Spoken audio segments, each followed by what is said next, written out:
السلام عليكم ورحمة الله وبركاته. إن الحمد لله نحمده ونستعينه ونستغفره ونعوذ بالله من شرور أنفسنا ومن سيئات أعمالنا. من يهده الله فلا مضل له ومن يضلل فلا هادي له. وأشهد أن لا إله إلا الله وحده لا شريك له وأشهد أن محمدا عبده ورسوله صلى الله تعالى عليه وعلى آله وصحبه وسلم تسليما كثيرا. আম্মা বাদ। সম্মানিত শ্রোতা দর্শক মন্ডলী, আল্লাহ রাব্বুল আলামিনের প্রশংসা এবং রাসূলুল্লাহ সাল্লাল্লাহু আলাইহি সাল্লামের সালাতু সালামের পর আজ রবিবার 11 জিলকাদা 1445 হিজরি মোতাবেক 19 মে 2024 আমাদের ধারাবাহিক আলোচনা ফিকহুস সালাহ, সালাতের মাসাইল, পর্ব নম্বর 40। বিষয়বস্তু সুন্নত নফল সালাত। নফল সালাত শব্দটি সুন্নতকেও শামিল, আর যেগুলি নফল সেগুলিকেও শামিল। জি, তো আজকের আলোচনা ফরজ ছাড়া যে সমস্ত নওয়াফিল বা সুন্নাত রয়েছে এই সালাতগুলি সম্পর্কে বলছেন লেখক যে আল্লাহ রাব্বুল আলামিনের বিশেষ রহমত তার বান্দাদের উপর, যে তিনি প্রত্যেকটি ফরজ ইবাদত বন্দেগীর পাশাপাশি অনুরূপ ইবাদতের নফলেরও বিধান প্রণয়ন করেছেন। যে কোনো ফরজ ইবাদত বন্দেগী আছে, একটা স্তর হচ্ছে ফরজ বা একটা পরিমাণ হচ্ছে ফরজ, আর তারপরে সেই ইবাদতের বেশ কিছু ইবাদত নফল রয়েছে যেগুলির মাধ্যমে আল্লাহ রাব্বুল আলামিনের সান্নিধ্য হাসিল করতে পারবেন, আল্লাহর ভালোবাসা অর্জন করতে পারবেন। ফরজের হেফাজতের পরে আগে ফরজ পুরোপুরি সুন্দরভাবে সম্পাদনের সাথে তখন নফলগুলিতে বেশি বেশি অংশ নেওয়ার জন্য যথাসাধ্য চেষ্টা করতে হবে। প্রত্যেক ফরজ ইবাদতে নফল রয়েছে, এটি আল্লাহ রাব্বুল আলামিন বিশেষ রহমত, যাতে করে একজন মুমিন মুসলিম এই নফল কাজগুলির মাধ্যমে ঈমান বৃদ্ধি করতে পারে এবং কিয়ামতের দিনে যখন আল্লাহর সামনে হিসাবের জন্য উপস্থিত হইতে হবে, সেই সময় ফরজে কোন রকমের ঘাটতি হলে সেই সুন্নত নফল দিয়ে ঘাটতি পূরণ করা সম্ভব হয়। কারণ মানুষের ফরজে ঘাটতি ত্রুটি হওয়া স্বাভাবিক। মানুষ মাত্রই ভুল হতে পারে, ত্রুটি হতে পারে, বিভিন্ন দিক থেকে ত্রুটি হতে পারে। বড় ধরনের ত্রুটি হতে পারে, ছোট ধরনের ত্রুটি হতে পারে। এমন বড় ত্রুটি যাতে এবাদত বাতিল হয়ে যায়, যদি না হয় এবাদত হয়তো শুদ্ধ কিন্তু তাতে ঘাটতি হয়ে গেল, তো সেই ঘাটতিগুলি পূর্ণ করা হবে এই নফল সুন্নত ইবাদত বন্দেগী দিয়ে। ঠিক সালাতের ক্ষেত্রে সালাত ফরজও রয়েছে আর সুন্নত নফল রয়েছে। এইরকমই সিয়ামের ক্ষেত্রে সিয়াম রোজা ফরজও রয়েছে আর সুন্নত নফল রয়েছে। এইভাবেই সাদাকা, দান সাদাকা, সাদাকা জাকাতকেও বলা হয়। আমরা ফরজটাকে জাকাত বলি আর নফলগুলিকে সাদাকা বলি, দান খেরাত বলি, কিন্তু সাদাকা কথাটি কোরআন হাদিসের আলোকে দুটোকে সামিল। তাহলে সাদাকা ফরজ সাদাকা হচ্ছে জাকাত ওসর, আর নফল সাদাকাও রয়েছে। তাতে একটা পরিমাণ রয়েছে যেটা ফরজ, শতকরা 2.5 টাকা দেওয়া ফরজ। এইরকমই ওসরের ক্ষেত্রে 10 মনে 1 মন যদি বিনা সেচে হয়, অথবা 20 মনে 1 মন ফরজ, আর বাকি অতিরিক্ত হচ্ছে নফল করলে ভালো। আমান জাদা ফাওয়া তাতাওয়া, নবী সাল্লাল্লাহু আলাইহি ওয়াসাল্লাম বলেছেন, কেউ যদি অতিরিক্ত করে অথবা কারো উপরে যাকাত ফরজ হয়নি, নেশাবে পৌঁছেনি, সে যদি দান খেরাত করে তাহলে সেটা তার নফল। বান্দা আল্লাহ রাব্বুল আলামিনের সবচেয়ে বেশি নিকটবর্তী হয় ফরজ ইবাদতের মাধ্যমে।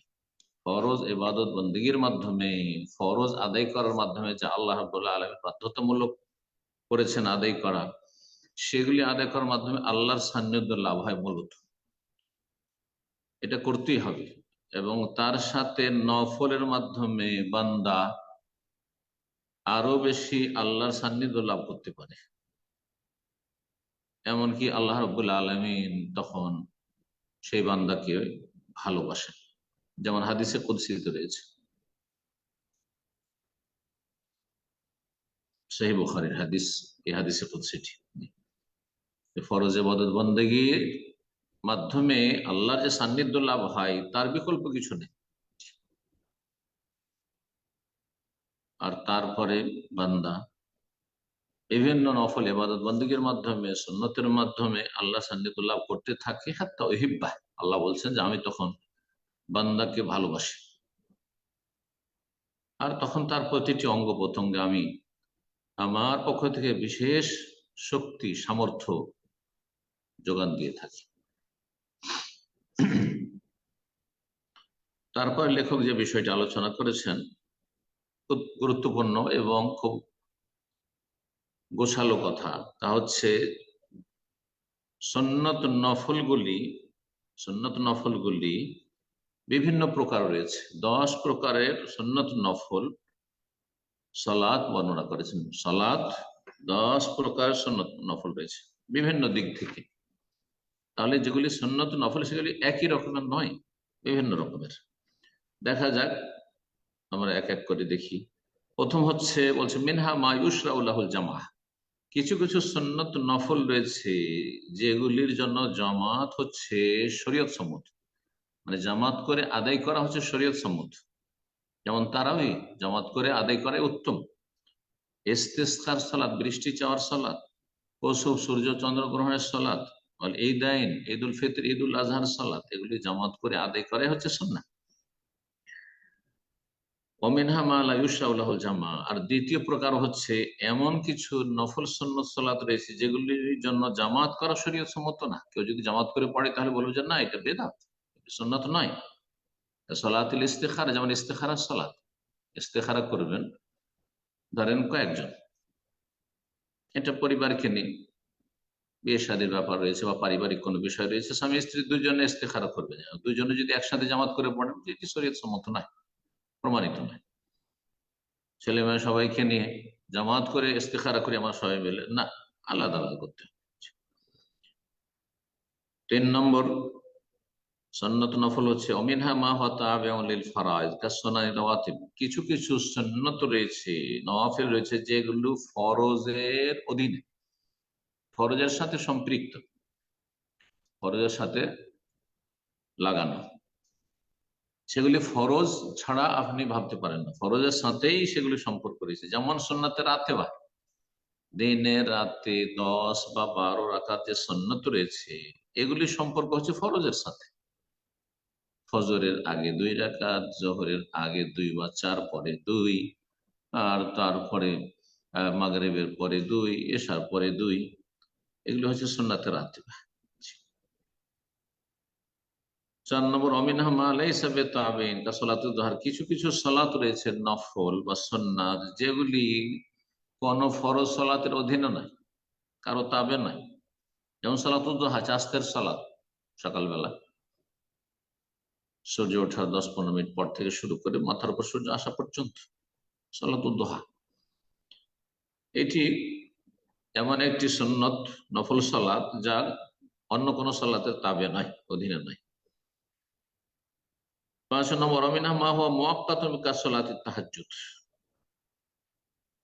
কিছু কিছু সালাত রয়েছে সুন্নত নফল যেগুলির সময় নির্ধারিত রয়েছে, এই সময়ের আগে হবে না আর এই সময়ের পরে হবে না। যেমন তাহাজ্জুদের সালাত, এশার সালাতের আগে কেউ তাহাজ্জুদ পড়লে হবে না, আর ফজর আজান হওয়ার পরে তাহাজ্জুদ পড়লে হবে না। তাহাজ্জুদের সালাত মুআক্কাত, অকাত, সময় নির্ধারিত। উত্তম হচ্ছে শেষ তৃতীয়াংশ রাতের, কিন্তু এশার পর থেকে শুরু করে এশার সালাত পড়লেন। এমনকি কেউ যদি সফরে, ওলামায়ে বলেছেন মাগরিব এশা জমা করে, বৃষ্টির সময় মাগরিব এশা জমা করলো, আর এশা জমা করার পরে মাগরিবের সময় হয়ে আছে, এখন এশার রক্ত হয়নি, কিন্তু কিন্তু জমা করা তার জন্য বৈধতা রয়েছে, তাহলে তারপর থেকে তার তাহাজ্জুদের সময় শুরু হয়ে গেল। বেতরের সময়, তাহাজ্জুদের একটা গুরুত্বপূর্ণ অংশ হচ্ছে বেতর, বেতরের সময় শুরু হয়ে গেল। কেউ যখন তাহাজ্জুদ পড়বে না কিন্তু বেতর পড়বে, তাই মাগরিবের 3 আর এশার 2 পড়ে সফরে সে জমা করে, আর তারপরেই বেতর পড়ে নিতে পারে, যদিও শেষ রাতে পড়া উত্তম তাহাজ্জুদ এবং বেতর উভয়ের ক্ষেত্রে। 6 নম্বর বা ষষ্ঠ প্রকারের সুন্নত নফল সালাত হচ্ছে মিনহা মা লাইসা বিমুআক্কাদ, আর কিছু কিছু নফল সালাত রয়েছে সুন্নত নফল যেগুলি সময়ের সাথে সম্পৃক্ত না, সময় তার নির্ধারিত নয়, যে কোনো সময় আদি করতে পারেন আপনি। কারণ নফল মুতলাকা, যেমন সাধারণ নফল, আপনি নফল নামাজ পড়বেন, আল্লাহ সান্নিধ্য লাভ করবেন, নফল সালাত আদায় করবেন, কোনো সময় নির্ধারিত নেই, নিষিদ্ধ সময়গুলি বাদ দিন। বিনা কারণে সালাত যদি হয়, বিনা কারণে নফল, কোনো কারণ নেই তার, তাহলে আপনি এই 5টি সময় বাদ দিয়ে ঠিক সূর্য ওঠার সময়, ঠিক সূর্য ডুবার সময়, ঠিক সূর্য মাথার উপর থাকার সময়, আর আসর পর থেকে শুরু করে মাগরিব পর্যন্ত, ফজর পর থেকে এই সূর্য ওঠা পর্যন্ত, এই 5টি সময় নিষিদ্ধ সময় বাদ দিয়ে যে কোনো সময় আদায় করতে পারেন, সময়ের সাথে সম্পৃক্ত নয়। 7 নম্বর নফল সালাত মিনহা মা হুয়া মুকাইয়াদুন বিসসাবাব, কিছু কিছু সালাত রয়েছে নফল যেগুলি কারণের সাথে সম্পর্কিত, তার সম্পর্ক কোনো কারণের সাথে, বিনা কারণে সে সালাতগুলি পড়া হয় না সুন্নত নফল। যেমন তাহিয়াতুল মসজিদ, মসজিদ সালামে, তাহিয়াতুল ওযু, ওযুর পরে 2 রাকাত সালাত, এগুলি হচ্ছে কারণগত সালাত। কারণগত সালাত নিষিদ্ধ সময়গুলিতে চলবে, আসর পরে চলবে আর ফজর পরে চলবে, এটি হচ্ছে সঠিক মত। আর এর বিপরীত হানাফি মত হচ্ছে যে না, তাহিয়াতুল মসজিদ বা তাহিয়াতুল ওযু এগুলি নিষিদ্ধ সময়গুলিতে চলবে না। কিন্তু 2 প্রকারের যে পরস্পর বিরোধী হাদিস রয়েছে সেগুলির সমন্বয় করে যদি 2 হাদিস আমল করেন, আর এটি হচ্ছে যুক্তিসঙ্গত যে নবী সাল্লাল্লাহু আলাইহি সাল্লামের পক্ষ থেকে নির্দেশনা যদি 2 রকম থাকে আর পরস্পর বাহ্যিক সাংঘর্ষিক হয়, আর তার সমন্বয় করে দুটোর উপর আমল করা সম্ভব হয়, তো দুটো কথার উপরে আমল করতে হবে। কারণগত সালাত নিষিদ্ধ সময়গুলি চলবে। এই ছিল 7 নম্বর, কারণের সাথে সম্পৃক্ত। 8 নম্বর অমিনহা মা লাইসা মুকাইয়াদান বিসসাবাব, কিছু কিছু নফল সালাত রয়েছে যেগুলি বিনা কারণে এমনি পড়ছে, কোনো কারণের সাথে সম্পৃক্ত নয়। কারণ নফল মুতলাকা, যেমন সাধারণ নফল, সাধারণ নফল যেমন সময় তার নির্ধারিত নেই, ঠিক তেমনই তার কারণের সাথে সম্পৃক্ত নয়। তো যদি বলে আপনি এখন কেন নামাজ পড়ি, এমনি পড়ছি, নিষিদ্ধ সময় নেই, জোহর আসর মাঝখানে সালাত আদায় করছেন, সকালবেলা আপনি সালাত আদায় করছেন, আপনি এশা পরে আপনি সালাত আদায় করছেন, আপনি মাগরিব এশার মাঝখানে সালাত আদায় করছেন, নফল।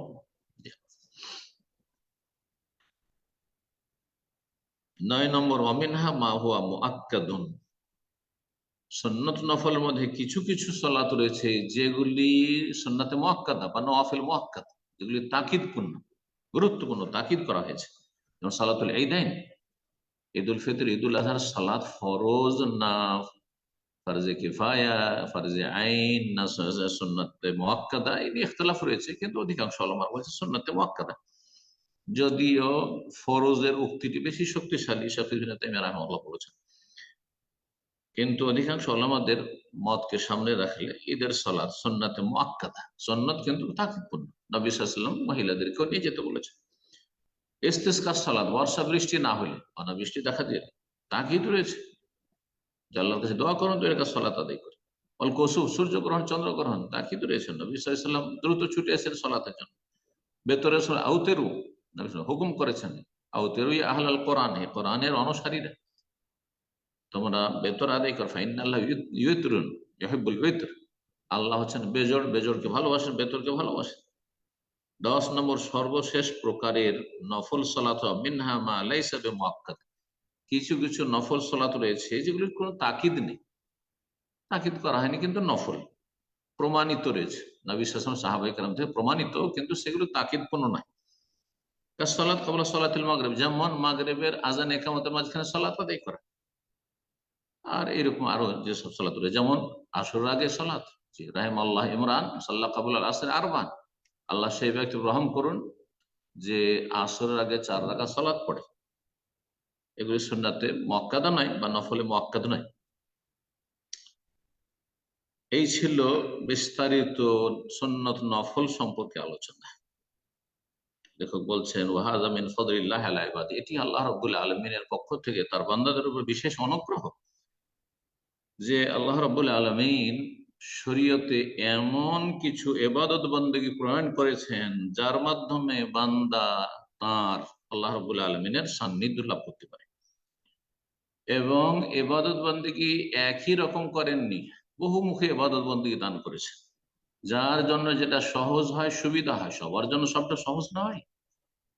অনেকের জন্য সুন্নত নফল তাহাজ্জুদ পড়া সহজ, সালাতুল চাষ পড়া সহজ, কিন্তু নফল রোজা রাখা কষ্টকর শারীরিক দিক থেকে, বা তার কর্মব্যস্ততার কারণে, মেহনতের কাজের কারণে, অনেকের আর্থিক সংকটের কারণে, অথবা অর্থের লোভ একটু মনে রয়েছে, প্রকৃতিটা তার এরকম কৃপণতা, যার ফলে তাদের জন্য হ্যাঁ সুন্নত নফল সালাত তো সহজ, কিন্তু দান খেরাত করা, সাদকা করা কঠিন। আবার এর বিপরীত কিছু লোক রয়েছে, নামাজ পড়তে বলেন খুব ভারী লাগছে, ফরজটাই হয়তো আদায় করছে কিনা, আর আদায় না করলে ইসলাম থাকবে না, ফরজ আদায় করছে, সুন্নতের ক্ষেত্রে গাফিল, কিন্তু দান খেরাতে আগে আগে, দান খেরাতে অনেক আগে। অনেকে রোজা, নফল রোজা, একটিও নফল সুন্নত ছাড়বে না, সোমবার বৃহস্পতি রোজা রাখছে, কিন্তু তাহাজ্জুদ পড়তে পারছে না। তো বলছে নেকির কাজগুলি বহুমুখী করেছে, তাতে বিভিন্ন উদ্দেশ্য রয়েছে। লিয়ার ফালাহুম বিহাদ দারাজাত, যাতে করে বিভিন্ন রকমের নফলের মাধ্যমে আল্লাহ বান্দাদের মর্যাদাকে উন্নীত করতে পারেন। উন্নীত আল্লাহ করবেন মর্যাদা, এর জন্য এগুলির মাধ্যম ওসিল। ওয়াহুত্তু আনহুম সাইয়্যাত, এবং বান্দার গুনাহগুলি যাতে করে আল্লাহ রাব্বুল আলামিন ক্ষমা করে দেন, ঝরিয়ে দেন। ওয়ায়ুযায়িফু লাহুমুল হাসানাত, এবং নেকি বহুগুণে বর্ধিত করেন। এবং এবাদত বন্দেগী যার জন্য যেটা বেশি সুবিধা সহজ, সেটাতে অগ্রগামী হতে পারে। ফালিল্লাহিল হামদু ওয়াশ শুকর, আল্লাহ রাব্বুল প্রতি প্রশংসা এবং শুকরিয়া। এখানেই আজকের সংক্ষিপ্ত আলোচনা শেষ করছি। তবে গুরুত্বপূর্ণ আলোচনা সুন্নত নফল সালাত সম্পর্কে আল্লাহ রাব্বুল আলামিন সবাইকে এই বিষয়গুলি জানার, শোনার, পড়ার, আমল করার তৌফিক দান করেন, এবং আল্লাহ রাব্বুল আলামিন আমাদেরকে তার নৈকট্য অর্জনের তৌফিক দান করেন। ওয়াসজুদ ওয়াক্তারিব, আল্লাহ বলছেন কোরআনে কারীমের সূরা আলাকের শেষ আয়াত, আল্লাহকে সেজদা করার মাধ্যমে, অর্থাৎ ফরজের পরে সুন্নত নফল সালাতের মাধ্যমে আল্লাহর সান্নিধ্য লাভ করা। সালাত ছাড়া আল্লাহর সান্নিধ্য লাভ করা সম্ভব নয়। ফরজের পরে বেশি বেশি সুন্নত নফল, আর বিশেষ করে সবচাইতে উত্তম নফল বা সুন্নত হচ্ছে তাহাজ্জুদের সালাত, আর তারপরে সালাতুদ দুহা। এই নফল সালাতগুলি ফরজের পরে গুরুত্ব সহকারে আদায় করা তৌফিক দান করেন আল্লাহ রাব্বুল, তার নৈকট্য অর্জনে আমাদেরকে তৌফিক দান করেন। আল্লাহ রাব্বুল আমাদেরকে জান্নাতি হিসেবে কবুল করেন, জাহান্নামের আযাব থেকে আল্লাহ মুক্তি দান করেন, আর দুনিয়ার বালা মুসিবত থেকে, ফিতনা ফাসাদ থেকে, অশান্তি থেকে, জালেমের জুলুম থেকে আল্লাহ রক্ষা করেন। সাল্লাল্লাহু সাল্লাম আলা নবিয়িনা মুহাম্মদ ওয়া আলা আলিহি ওয়া সাহবিহি আজমাইন। সম্মানিত দিনী ভাই বোনেরা, এখনই আমাদের ইনশাআল্লাহ প্রশ্নোত্তর পর্ব শুরু হবে। আর তার পূর্বে প্রশ্ন করার ক্ষেত্রে দু একটি নিয়ম নীতি বলে দিচ্ছি, যে প্রশ্ন আমরা অবশ্যই একটা করে প্রশ্ন করব, এবং সংক্ষিপ্ত আকারে প্রশ্ন করার চেষ্টা করব। যারা অনেকেই হ্যান্ড রেজ করেছেন, তার ভিতরে গত সপ্তাহে কোনো ভাই প্রশ্ন করার জন্য হ্যান্ড রেজ করেছিলেন, যদিও মেনশন করেছেন আপনারা হজ সংক্রান্ত প্রশ্ন করার উদ্দেশ্যে হ্যান্ড রেজ করেছেন, তো সেখানে অনুমতি আছে বিধায় আপনাকে ইনশাআল্লাহ সুযোগ করে দেওয়া হবে।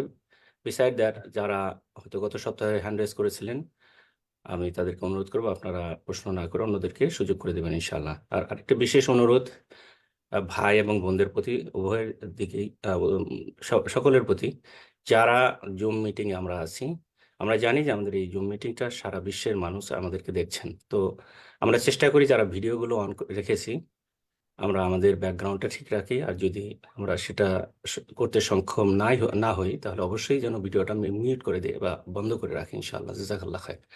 তো ইনশাআল্লাহ আমরা সময় না নিয়ে শুরুতেই প্রশ্ন নেব। প্রশ্ন করবেন জামান, আপনি প্রশ্ন করুন।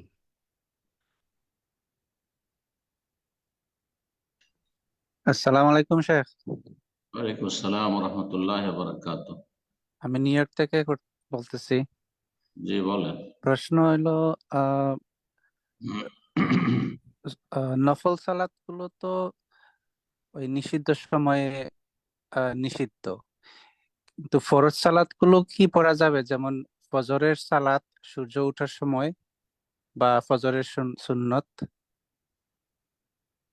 জি জি, গুরুত্বপূর্ণ প্রশ্ন। বিষয়ের সাথে সম্পর্কিত প্রশ্ন করলে বেশ ভালো, আর সময় উপযোগী প্রশ্ন করলে। তার বিষয়ের সাথে সম্পৃক্ত প্রশ্ন হলে সালাত সংক্রান্ত প্রশ্ন হবে, আর সময়কে কেন্দ্র করে যদি প্রশ্ন করেন তাহলে হজ উমরা সম্পর্কে, জিয়ারা সম্পর্কে প্রশ্ন হবে। জি, আল্লাহ তৌফিক দান করুন।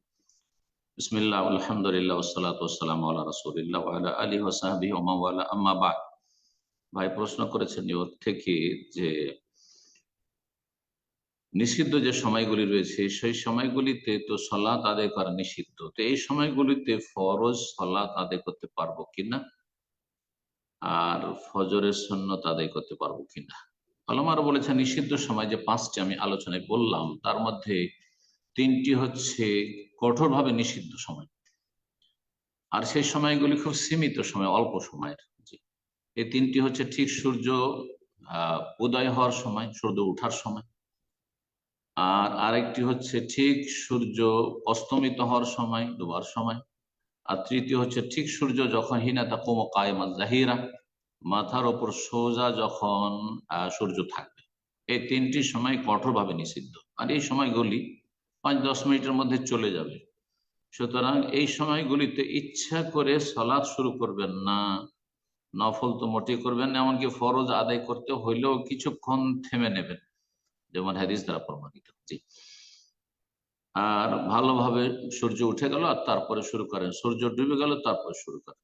জি, কিন্তু একটি হাদিস রয়েছে এ মর্মে, এটাও বললি ফরজের ক্ষেত্রে নবী সাল্লাল্লাহু, ফরজের ক্ষেত্রে সুন্নাত শুরু করবেন না, ফরজের ক্ষেত্রে নবী সাল্লাল্লাহু আলাইহি ওয়াসাল্লামের হাদিস, মান আদরাকা রাকাতান ক্বাবলা আন তাতলুআ আশ-শামসু, মান আদরাকা রাকাতান মিন সালাতিল ফজর ক্বাবলা আন তাতলুআ আশ-শামসু ফাকাদ আদরাকাহা। কেউ যদি এক রাকাত সালাত পেয়ে যায় ফজরের 2 রাকাতের ভিতরে সূর্য ওঠার আগে, আর বাকি আর এক রাকাত সূর্য ওঠার সময় পড়লো বা তারপরে পড়লো, ফাকাদ আদরাকাহা, তাহলে সেই ব্যক্তি ওয়াক্ত পেয়ে গেল, কাজা হলো না।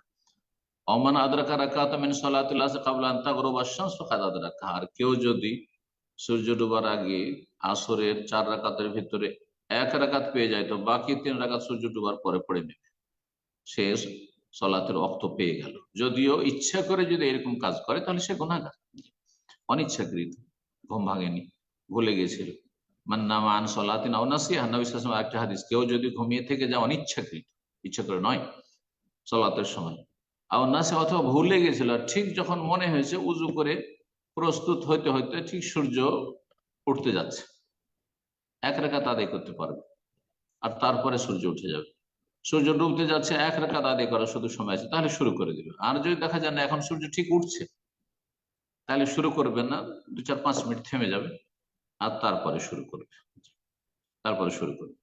সুন্নাত নফল গুলি এই শক্ত নিষিদ্ধ সময়গুলিতে পড়বে না, শক্ত নিষিদ্ধ সময়ে পড়বে না। এমনকি কারণগত সালাত সম্পর্কে অনেক ওলামারা বলছেন কিছুক্ষণ থামে, 2-4-5 মিনিট থেমে যান, পড়িয়েন না এই সময়। কিন্তু বাকি যে দুটো সময় রয়েছে হালকা নিষিদ্ধ, সেটা হচ্ছে একটু লম্বা সময়। ফজরের সালাত শেষ হওয়ার পর থেকে শুরু করে সূর্য ওঠা পর্যন্ত প্রায় 45 মিনিট থেকে 1 ঘন্টা, এই সময় যারা আউয়াল ওয়াক্তে, মোটামুটি সৌদি আরবে যেমন বা আহলে হাদিস মসজিদগুলোতে সুন্নতি তরিকায় ফজরের ওয়াক্তে যে সালাত হচ্ছে তাতে মোটামুটি 45-50 মিনিট বা তারও বেশি সময় থাকছে। এই সময়ে কারণগত সালাত আদায় করবেন, বিনা কারণে নফল পড়া নিষিদ্ধ। তাহলে কারণগত সালাত, যার যে সালাতের কারণ হয়েছে, এখন আমাকে ইস্তেখারা করতে হবে, ইস্তেখারার সালাত। এখন আমি উজু করলাম, তাহাজ্জুদ উজু পড়বো, এখন আমি মসজিদে প্রবেশ করলাম বাইরে থেকে এসে আবার, তাহলে আমি তাহিয়াতুল মসজিদ পড়বো ইত্যাদি। এখন জানাজা প্রস্তুত আছে, শোনা জানাজা পড়বো, এখন চন্দ্রগ্রহণ লেগেছে, সুতরাং আমি চন্দ্রগ্রহণের সালাত শুরু করব। এইরকমই আসর থেকে মাগরিব পর্যন্ত এই সময়গুলোতে কারণগত সালাত আদায় করবেন, সুন্নত নফল, কিন্তু বিনা কারণে নফল পড়া যায় না।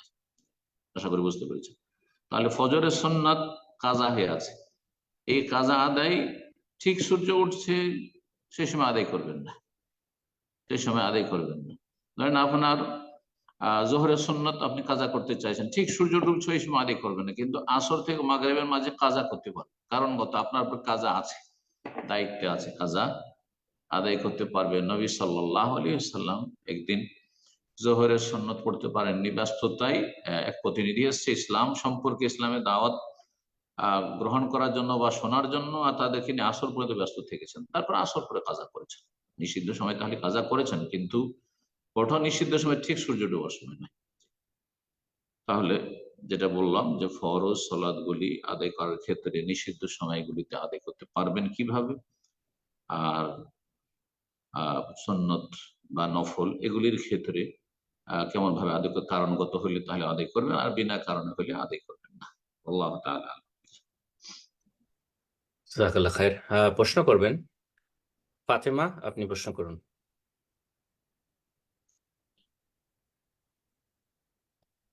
জি ফাতেমা, আপনার ফোনটা আনমিউট করে নিন, প্রশ্ন করুন। আসসালামু আলাইকুম। ওয়ালাইকুম আসসালাম ওয়া রাহমাতুল্লাহি ওয়া বারাকাতুহু। জি জি বলেন। শাইখ, আমি বাংলাদেশ থেকে বলছি। বলেন। আমার দুই ভাই সৌদি আরব থাকে। তো আমার ছোট ভাইরে ফ্রি ভিসা দিয়া বাহিরে নিছিল, সৌদিতে নিছিল। নেওয়ার পরে অনেক জায়গা থেকেই ভাইয়ের কাজ আসছিল 2000 কিংবা 2200 রিয়াল বেতনে। কিন্তু আমার বড় ভাইরা ছোট ভাইরে গাড়ি কিনা দিবে বললা আর ওই কাজে যাইতে দেয় নাই। তো এভাবে কিছু মাস যাওয়ার পরে বড় ভাইদের অন্যান্য জায়গায়ও বাসা বাড়ি আছে, ফ্ল্যাট ফ্ল্যাট আছে, কিন্তু একটা একটা ফ্ল্যাট রাখছে, যার কারণে আর গাড়িটা কিনে দিতে পারে নাই। তো এখন ওই বড় দুই ভাই, যে দুই ভাই কথা দিছিল যে গাড়ি কিনে দিবে, এবং এই কারণে যে কতগুলা কাজ ধরতে পারে নাই, হাতছাড়া হয়ে গেছে, আশা দিল। এটা কি বড় দুই ভাইয়ের গুনাহ হয়েছে কিনা, এটা একটু আমরা জানতে চাই। নবী সাল্লাল্লাহু আলাইহি ওয়াসাল্লামের হাদিস, আল মুসলিমুন আলা শুরুতিহি, মুসলিম নিজ শর্তের উপর অটল থাকবে। তো বড় ভাই যখন ছোট ভাই কাজ পাচ্ছিল, কাজের সুযোগ পাচ্ছিল, তাকে সেই কাজগুলি ধরতে দেয়নি, আর বলেছে যে তোমাকে গাড়ি কিনে দেবো, তার মানে তার সাথে ওয়াদা করেছে, শর্ত করেছে, সুতরাং সেই ওয়াদা পূরণ করা তাদের জন্য আবশ্যক ছিল। এখানে তাকে ক্ষতিগ্রস্ত করেছে। যদি ইচ্ছা করে অবহেলা করে থাকে, নিরুপায় নয়, আর নিজের স্বার্থকে বড় করে দেখে যে আমরা এই ফ্ল্যাট নিচ্ছি, এই করছি সেই করছি, তো ভাই তাহলে ওয়াদা কেন করলে? তাহলে অবশ্যই গুনাহগার। বড় ভাই ওয়াদা খেলাফের গুনাহগার। তবে এটি একটি নেফাক, কপটতার চরিত্র। আমলের মুনাফিকি হচ্ছে ওয়াইদা ওয়াদা আখলাফা, যদি ওয়াদা করে তো ওয়াদা খেলাফি করবে।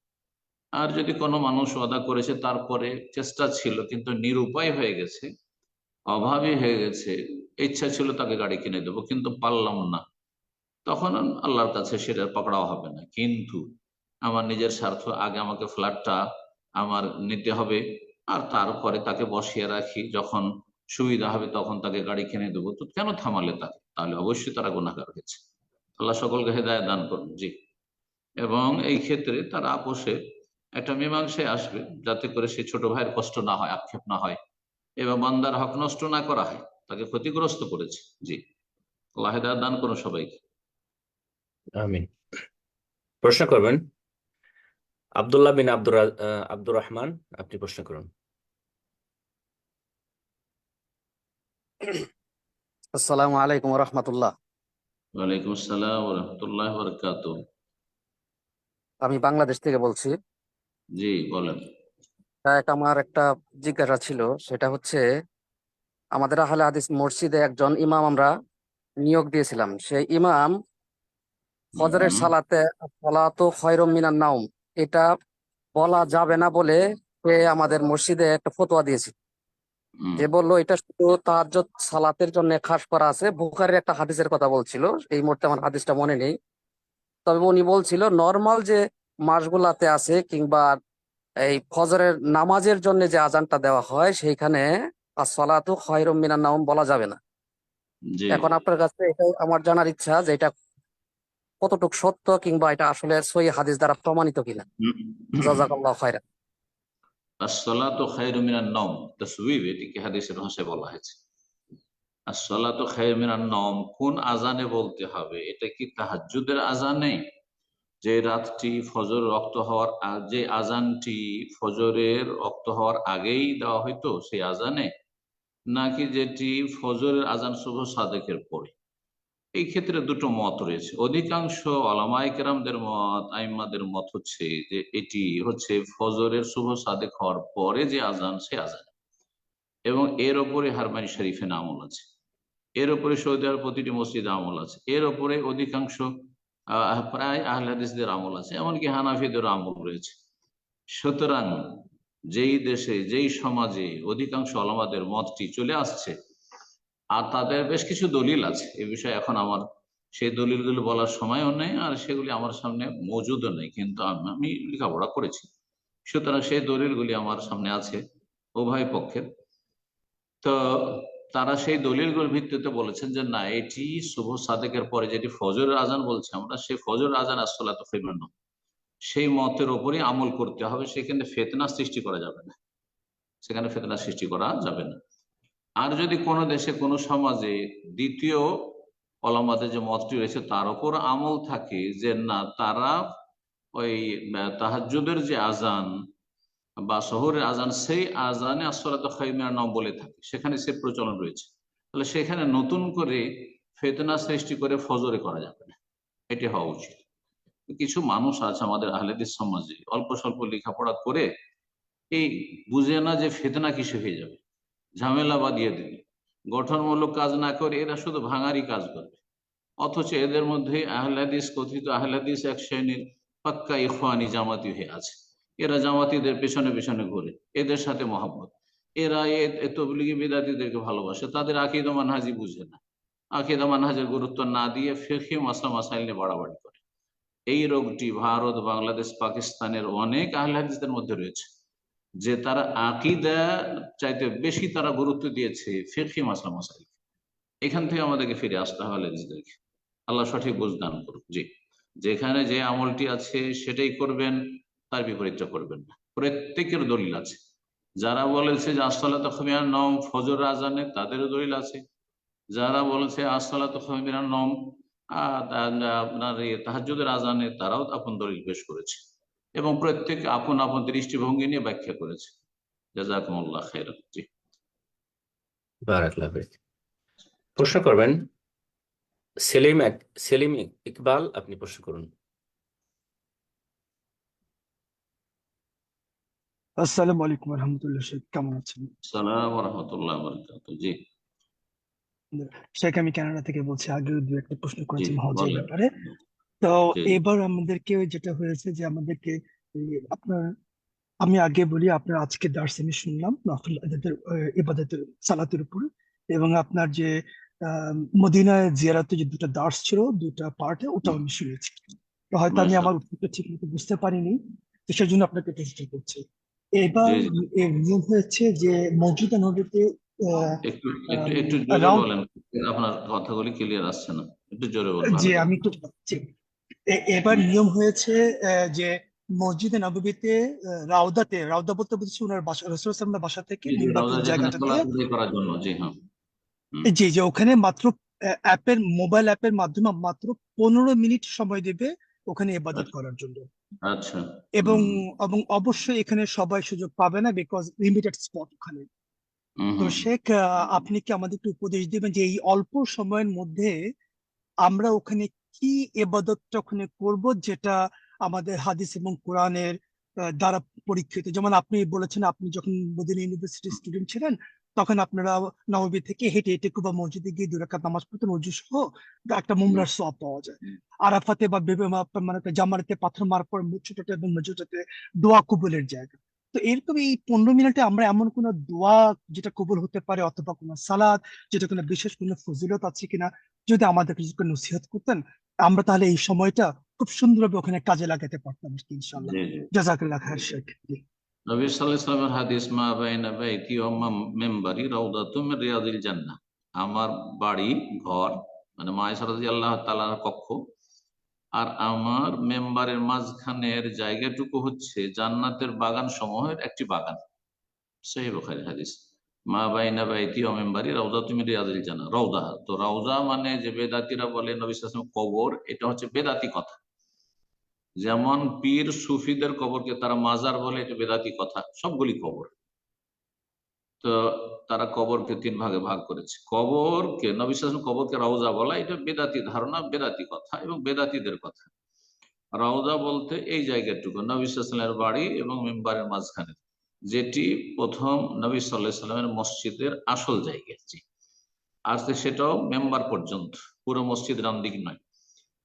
তো এই জায়গা চিহ্নিত করা আছে, তার কার্পেটটার রং ভিন্ন। আর এটা বুঝছেন আপনি বিষয়টি। এখান এই এই জায়গাটুকুকে নবী সাল্লাল্লাহু আলাইহি ওয়াসাল্লাম কি বলেছেন? জান্নাতের বাগান সমূহের একটি বাগান।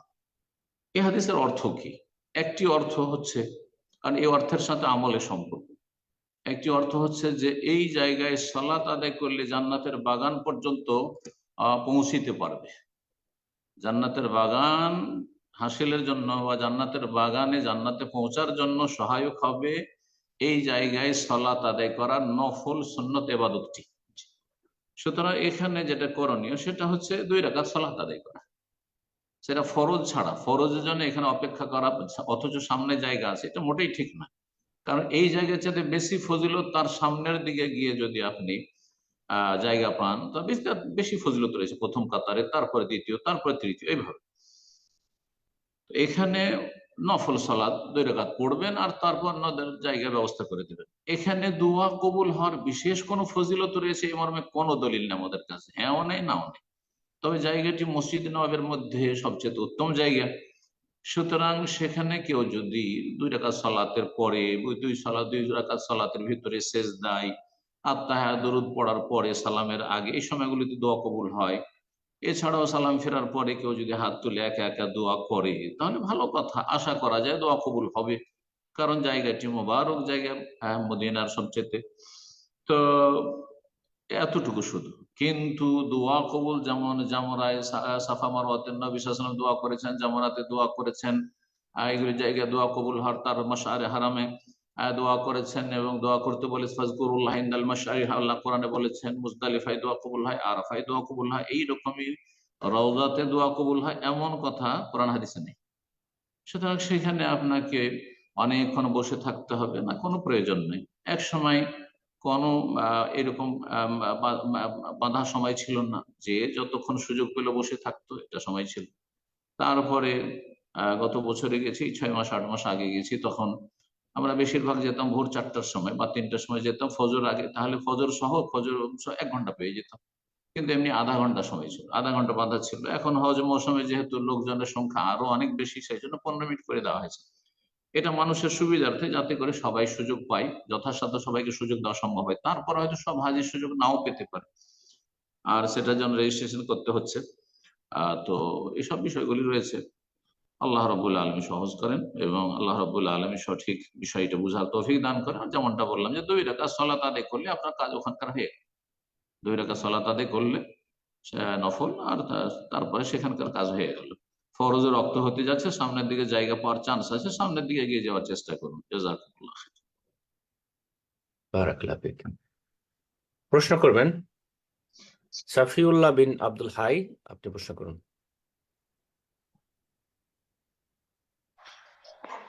আসসালামু আলাইকুম রহমতুল্লাহ।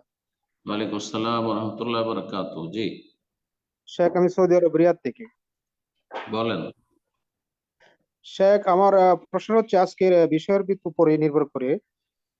সেটা হচ্ছে যে আমরা জানি যে সুন্নত রাতে বা যে ফরজের পরে যে রাত সালাত গুলো আছে, জোহরের আগে 4 রাকাত অথবা 2 বা পরে 2, এগুলো ফজিলত সম্পর্কে একটা বর্ণনা আছে যে আল্লাহ রাব্বুল আলামিন রাসূল সাল্লাল্লাহু আলাইহি ওয়াসাল্লাম বলেছেন যে জান্নাতে ঘর নির্মাণ করে দিবেন। তো আমি বাংলাদেশের একজন শায়েখের মুখ থেকে শুনতে পারলাম হঠাৎ করে একটা হাদিস যে জোহরের আগে 4 এবং পরে 4 যে নিয়মিত পড়বে তার জন্য জাহান্নাম হারাম হয়ে যাবে। এই হাদিসটা কতটুকু সঠিক সেটা জানা যাবে আর কি। এটাও সহিহ। মান সাল্লা ক্বাবলাল যুহরি আরবান ওয়া ক্বাবলাল বাদা যুহরি আরবান হারামাহুল্লাহু আলান নার। নবী সাল্লাল্লাহু হাদিস, যেই ব্যক্তি যোহর আগে 4 পড়বে আর যোহরের পরে 4 পড়বে, তার জন্য আল্লাহ জাহান্নামকে হারাম করবেন। কিন্তু ফরজগুলি কমপ্লিট করার পর, এই নয় যে এটা এদিকে ফজরে হয়তো হাজির হয় না আর যোহরের আগে আর পরে 4 পড়ে, না না, মোটেই না, তার জন্য নয়। কথা বুঝতে পেরেছেন? যে কোনো নফলের ফজিলতগুলো তো মনে রাখতে হবে। এই হাদিস সহি, এবং এই সুন্নতগুলি নিয়ে বিস্তারিত আলোচনা আমার মনে হয় কয়েকটা পর্ব আগে, এই 5-7টা পর্ব আগে বা তার বেশি হবে, এই জুমার পর্বের আগের পর্ব ছিল, সেখানে আমরা আলোচনা করেছি যে জোহরের সুন্নতের সংখ্যা 3 রকমের। আগে 2 পরে 2 এক, আরেকটা হচ্ছে আগে 4 পরে 2, আর 3 নম্বর হচ্ছে আগে 4 পরে 4। সেখানে সেই দার্সটিতে পেয়ে যাবেন ইনশাআল্লাহ, আলোচনা হয়েছে। বারাকাল্লাহ ফিক। হাদিস সহি।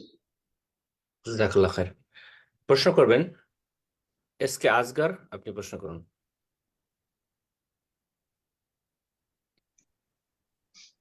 আসসালামু আলাইকুম রহমতুল্লাহ বারাকাতুহু। স্যার কেমন আছেন? আমি সৌদি আরব থেকে আজকের আসছি। জি বলেন। আলহামদুলিল্লাহ। যে আমার প্রশ্ন হলো যে আমাদের সামনে কোরবানি আসছে, যে আমরা কোরবানি পশু জবাই করার সময় যে নিয়তটা কিভাবে করব, আমার দেখা যায় দিয়েছে যে কাগজে নাম লিখে লিখে আর নাম পড়ে পড়ে এটা জবাইটা করে, তো এটা কতটুকু সহি এবং বেনামাজির সাথে মানে কোরবানি দেওয়া যাবে কিনা, এটাই প্রশ্ন। জাযাকাল্লাহ খায়ের। নিয়ত পড়া তো বেদাত, যে কোনো ইবাদতে নিয়ত হচ্ছে অন্তরের নিয়তের নাম। নিয়ত যদি কেউ পড়ে যে আল্লাহুম্মা ইন্নী নাওয়াইতুল উযহিয়াতা, আমি কুরবানির নিয়ত করছি, বা নাওয়াইতু যাবহাল উযহিয়াতি, তাহলে বেদাত এটি। যেমন আহ নাওয়াইতু আন উসাল্লিয়া পড়া বেদাত, নাওয়াইতু আন আসুমা গাদান পড়া বেদাত, ঠিক তেমনি নাওয়াইতুল উযহিয়া পড়া বেদাত। কিন্তু যেটা পড়া ফরজ সেটা হচ্ছে আল্লাহর নাম উচ্চারণ করা, বিসমিল্লাহ আল্লাহু আকবার, এতটা বললেই আর তারপরে জবাই করলো, পশু হালাল হয়ে গেল, পশু হালাল হয়ে গেল। আর তারপরে যদি বলে যে আল্লাহ মিনকা ওয়ালাকা, এটা এই আল্লাহ এই কোরবানি তোমার পক্ষ থেকে, তোমার দান এবং তোমার জন্য কোরবানি করছি, সেটা প্রমাণিত সুন্নাত এটি। আর নামের ব্যাপারে এই যে 7 ভাগের কোরবানির নামগুলি উচ্চারণ করা জায়েজ, যদি কেউ করে তো ভালো, জায়েজ। আল্লাহুম্মা তাকাব্বাল হাযা মিন্নি, এটি আমার পক্ষ থেকে, ও মিন আব্দুল্লাহ, আব্দুর রহমান, আব্দুল খালেক, আব্দুল মালিক, আব্দুর রাজ্জাক, অমুক তমুক, 7 জনের নাম যদি উচ্চারণ করে জায়েজ। আর কেউ না করে তো কোনো অসুবিধা নেই, কোনো নেকিতে কমতি হবে না। নাম উচ্চারণ করার কোনো প্রয়োজন, কারণ যখনই নিয়ত করেছে, যে ব্যক্তি জবাই করছে বা যারা নিয়ত করেছে, যেহেতু আমি শেয়ার করেছি, পয়সা দিয়েছি, ভাগ আছে আমার, সেটি তার নিয়ত হয়ে গেছে। যখনই সে কোরবানি খরিদ করার জন্য পয়সা দিতে গেছে বা বলেছে যে ভাই আমার একটা ভাগ রাখো, তখনই নিয়ত হয়ে গেছে, বোঝা গেছে। সুতরাং সেখানে নাম উল্লেখ করতে হবে, এই নামগুলি বলো আর বাপের নাম সহ বলো, এগুলো বাড়াবাড়ি, এবং এগুলো বাড়াবাড়ি করতে গেলে তখন বেদাতের দিকে চলে যাবে। কিন্তু কেউ যদি নামগুলি উচ্চারণ করে, জায়েজ ওলামারা বলেছেন। আল্লাহু আ'লাম।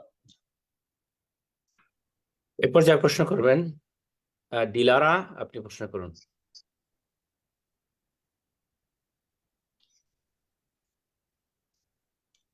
ডিলারা, আপনার ফোনটা আনমিউট করে নিন। জি, প্রশ্ন করুন। জি, আসসালামু আলাইকুম রহমতুল্লাহ। আমি ওয়ালাইকুম আসসালাম ওয়া ঢাকা থেকে রাহমাতুল্লাহ। জি আমি ঢাকা বলেন থেকে বলছি। বলেন। জি, শাইখ, আমরা ওই যে আমি ঢাকা থেকে আমার দেশের বাড়িতে যাই, মানে বাপের বাড়ি যাই, তারপর ওখান থেকে আবার মানে শ্বশুর বাড়িতে যাই। বাপের বাড়ি হচ্ছে চিটং এ, আবার আবার চিটং থেকে আবার মানে রাঙ্গামাটি পর্যন্ত, কতটুকু পর্যন্ত আমি আবার শ্বশুর বাড়িতেও যাই। আমি এখন বাপের বাড়িতে গেলে ভাইয়ের বাসা বা বোনের বাসায় উঠি, ওখান থেকে 3 সপ্তাহখানিক থেকে আমি আবার শ্বশুর বাড়িতে যাই। তো আমার কি সফরে কসর করতে হবে, না আমি পুরাটাই পড়বো? কসর করতে পারবেন। বাবার বাড়ি যখন আপনার বিয়ে হয়ে গেছে, তখন বাবার বাড়ি আপনার নিজের বাড়ি নয়, আর ভাইয়ের বাড়ি তো নিজের বাড়ি নয়, বোনের বাড়িও নিজের বাড়ি নয়। হ্যাঁ, কারো বাসা, আত্মীয় স্বজন সেগুলো নিজের বাড়ি নয়, যদিও বা নিজের বাড়ির মতো হয়তো ভাইয়ের বাড়িতে আছেন, তারপরে সেটা আপনার নিজের বাড়ি নয়। সেখানে যদি আপনি 4 দিনের বেশি অবস্থানের নিয়ত না করেন, সেখানে গিয়েছেন 1 দিন 2 দিন 3 দিন 4 দিনের মধ্যে আমি বোনের বাড়িতে চলে যাব, তাহলে মুসাফির আপনি অবস্থানকালে। আর যদি প্রথম থেকে নিয়ত থাকে যে ভাইয়ের বাসায় যাচ্ছি আমি 5 দিন বা 7 দিন থাকবো, তাহলে আপনি মুকিম, সেখানে পৌঁছে যাওয়ার পরে রাস্তায় যখন আপনি যাতায়াত করছেন তখন মুসাফির। অর্থাৎ আপনি ঢাকা থেকে যখন আপনার শ্বশুর বাড়ি যাচ্ছেন, রাস্তায় আছেন, তখন আপনি মুসাফির। কিন্তু শ্বশুর বাড়ি গিয়ে আমি 5 দিন থাকবো, তাহলে ওখানে গিয়ে তখন আপনি মুকিম হয়ে গেলেন, মুকিমের হুকুমে। আর আরেকটি অবস্থা হচ্ছে আপনার জানা নেই, আমার 1-2 দিন কাজ শেষ হয়ে যেতে পারে, শ্বশুর বাড়ি গিয়ে চলে আসতে পারি, আবার সময়ও লাগতে পারে। এই আজকাল করতে করতে যদি বেশি সময় হয়ে যায়, 10-20 দিন, 19 দিন, 20 দিন হয়ে যায়, তবুও কসর করতে পারবেন। আর 19 দিনের যে হাদিসটি রয়েছে নবী সাল্লাল্লাহু আলাইহি ওয়াসাল্লামের সফরের, সেটা এই ক্ষেত্রেই হয়েছে যে নবী সাল্লাল্লাহু আলাইহি ওয়াসাল্লাম ভাবছেন যে এই চলে যাব, এই চলে যাব, এই চলে যাব, করতে করতে 19 হয়েছে। ইচ্ছা করে নবী সাল্লাল্লাহু আলাইহি ওয়াসাল্লাম 19 দিন আছি আর কসর করছি, আর এই হাদিসটা বুখারী নিয়ে অনেক বলছে 19 দিন পর্যন্ত কসর করতে পারবো, 20 দিন পারবো না। এটা তাদের বুঝের ভুল। তাদের এই হাদিস থেকে ফিকহি মাসলা গ্রহণে তাদের ভুল সিদ্ধান্ত হয়েছে। জি, আশা করি বুঝতে পেরেছেন। জাযাকাল্লাহ খায়ের। প্রশ্ন করবেন শাহিদা আক্তার, আপনি প্রশ্ন করুন। আসসালামু আলাইকুম ওয়া রাহমাতুল্লাহি ওয়া বারাকাতুহু। ওয়ালাইকুম আসসালাম ওয়া রাহমাতুল্লাহি ওয়া বারাকাতুহু। আমি লন্ডন থেকে বলছি। বলেন। জি, আমার 3টা ছেলে, একটা মেয়ে। বড় ছেলে এবার আলিমি শেষ করছে ও, আর আল্লাহ ভালো করুন। মেজো ছেলে আলিমি পড়তেছে, ওর বয়স 12। আর ছোটটা ইয়াসিন এবার হিফজ করতেছে। ও 25 পারা আর কি ও মুখস্থ করছে। এখন ও চায় আমাকে, আমি যখন বাসায় নামাজ পড়ি, ও আমার সাথে আর কি আমাকে ইমামতি করাইতে চায়। ওটা কি ও পারবে? বয়স কত? 11। খুব পারবে। 6-7 বছরও যদি হয়, 7ও না হয়, 6ও হয়, আর যদি সালাতের শুরুতে শেষ পর্যন্ত মাসাইল বুঝে ইমামতি করতে পারবে। তবে 3-4 বছরের বাচ্চা পারবে না, মুমাইয়াজ নাই। মুমাইয়াজ বাচ্চা কমপক্ষে 5 বছর ওলামারা বলেছেন।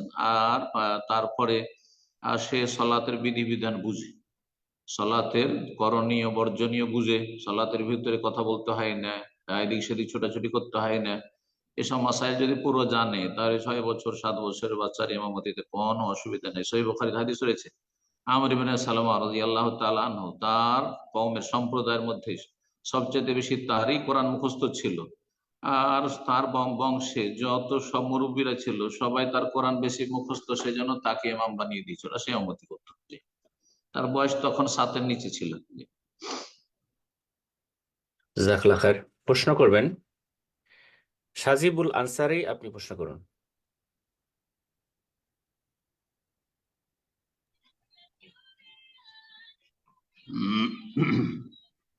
জি, আপনার ফোন আনমিউট হয়েছে, প্রশ্ন করুন।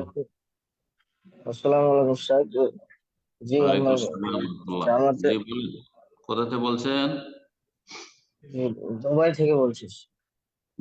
কোথায়? দুবাই থেকে। দুবাই, মাশাআল্লাহ, বলেন। জি স্যার, জামাতের সালাত আদায় করার সময় যে 1-2 রাকাত হতে যায়, তো যে ইমাম মানে সালাম ফেরানোর আগে যে আত্তাহিয়াতু দরুদ মাসফারা যে পড়ে, সেটা কি আমি পুরো পড়বো না শুধু আত্তাহিয়াতু পড়ে বসে থাকবো? শেষ পর্যন্ত পড়তে থাকবেন, নীরব থাকবেন না। ইমাম ইবনে ওয়াসিম রাহিমাহুল্লাহ বলেছেন, লা সুকুতা ফিস সালাহ, সালাতে নীরবতা নেই। হয় শুনবেন, যদি শোনার, যেমন সূরা পড়ছে ইমাম, তাহলে শুনবেন সূরা ফাতিহা পড়ে নেওয়ার পরে, আর বাকি কোথাও নীরব হয়ে চুপচাপ দাঁড়িয়ে আছেন, বসে আছেন, হ্যাঁ, এমনটা নেই। সুতরাং আত্তাহিয়াত পড়ার পরে ইমাম দরুদ পড়ছে, দোয়া মাসুরা পড়ছে, আর আপনি চুপ বসে থাকবেন, না, মোটেই না, মোটেই না। জোহরের সালাতে ইমাম পড়ছে মনে মনে, আর আপনি শুধু দাঁড়িয়ে আছেন চুপচাপ, না, নীরব থাকবেন না। লা সুকুতা ফিস সালাহ, সালাতে কোনো জায়গায় নীরবতা নেই, পড়তেই থাকবেন। যদি আপনার 1 রাকাত হয়েছে, হয়তো 2 রাকাত হয়েছে, কোনো অসুবিধা নেই, শেষ পর্যন্ত দোয়া পড়তে থাকবেন। আপনি দোয়া পড়ছেন, রবের কাছে দোয়া করছেন, কোনো অসুবিধা নেই। কিন্তু নীরব থাকছেন তো শয়তান সুযোগ পাচ্ছে, অসহসা বিভিন্ন খেয়াল আসছে তখন। এরপর যা প্রশ্ন করবেন বিলকিস খাতুন, আপনি প্রশ্ন করুন।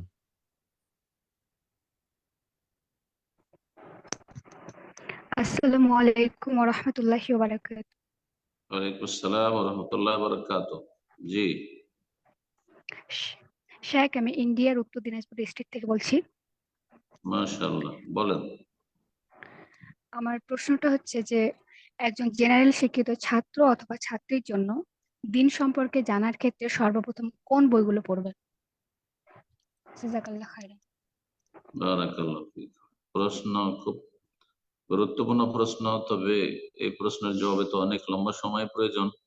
সংক্ষেপে বলছি, নিজের অবস্থা বুঝে ব্যবস্থা নিতে হবে। দেখতে হবে যে আমি কোন স্তরের স্টুডেন্ট, আমি ইসলামের স্টুডেন্ট এখন ইসলাম সম্পর্কে লেখাপড়া করবো, চর্চা করবো, যদি প্রাথমিক স্তরে থাকে, সে আরকানে ইমানই জানে না, আরকানে ইসলাম জানে না, মারাতিবুদ্দিন দিনের স্তরগুলি জানে না, ইমানের শাখা প্রশাখা জানে না, তারপরে ফারায়েজ ওয়াজিবাত, দৈনন্দিন জীবনে ফরজ ওয়াজিব কি জিনিস সেগুলি জানে না, তাহলে সেগুলি জানা ফরজ। আকিদার ক্ষেত্রে, এবাদত বন্দিগির ক্ষেত্রে, আকিদা, এবাদত এবং দৈনন্দিন যে হালাল হারামের সম্মুখীন হচ্ছে, যা কিছু করছে, যেই ফিল্ডে কাজ করছে, সেখানে কোনটা আমার জন্য হালাল কোনটা হারাম, এগুলি জানা। এটা হয় প্রাথমিক স্তর, প্রাথমিক স্তরের স্টুডেন্ট। যদি দ্বিতীয় স্তরে পৌঁছে যায়, মারহালা সানিয়া, যে মোটামুটি ইসলাম সম্পর্কে প্রাথমিক জ্ঞান আছে কিন্তু অতিরিক্ত জ্ঞান অর্জন করতে চাই, তাহলে দেখতে হবে যে আকিদার ক্ষেত্রে গুরুত্বপূর্ণ মধ্যম সাইজের যে কিতাবগুলি রয়েছে, যেমন আল উসুলুস সালাসা, 3টি মূলনীতি, আর তারপরে সেটাও যদি হয়ে গিয়ে থাকে তাহলে আরো যে লুমাতুল ইতিকাদ, কিতাবুত তাওহীদ, এই কিতাবগুলি, তারপরে আপনার কি বলছে আসমা সিফাতের ক্ষেত্রে ইমাম ইবনে তাইমিয়া রাহিমাহুল্লাহ আকিদা ওয়াসিতিয়া, এই কিতাবগুলি পড়বে। আজকাল বাংলায় বেশ সুন্দর কিতাব হয়েছে, হয়তো এইগুলি কিতাব যদি অনেক সময় বাংলায় যদি না পায়, তাহলে বাংলায় যদি সালাফি আহলুল হাদিস আলেম ওলামাদের আকিদার কিতাব লিখনি থাকে, সেগুলি পড়া যেতে পারে। আর এগুলো হচ্ছে মধ্যম শ্রেণীর স্টুডেন্টদের জন্য, ছাত্রদের জন্য, ছাত্রীদের জন্য। আর তারপরে হচ্ছে আপার লেভেল, আরেকটু এগিয়ে গেছে, মাশাআল্লাহ, প্রাথমিক জ্ঞান আছে আর তারপরে বেশ কিছু জ্ঞান অর্জন করেছে, এখন একটু ওপর লেভেলে এসে দিন সম্পর্কে জ্ঞান অর্জন করতে চায়, তাহলে আকিদা তাহাবিয়া পড়বে, তাদমুরিয়া পড়বে আকিদার ক্ষেত্রে। ফিকহি মাসলা মাসাইলের ক্ষেত্রে তখন ফিকহের যে আরেকটু বড় কিতাবগুলি রয়েছে সেগুলি পড়বে। ফিকহের ক্ষেত্রে সংক্ষেপ করে দিলাম, যদি মধ্যম শ্রেণীর স্টুডেন্ট হয় তাহলে ফিকহের যে কিতাবগুলি, যেমন সংক্ষিপ্ত ইসলামী ফিকহ, অথবা তার পরে আপনার ফিকহুস সুন্নাহ, এই ধরনের কিতাবগুলি পড়বে। আর এক কথায় ফিকহের উপরে যে কিতাবগুলি পাবে সেগুলি পড়বে।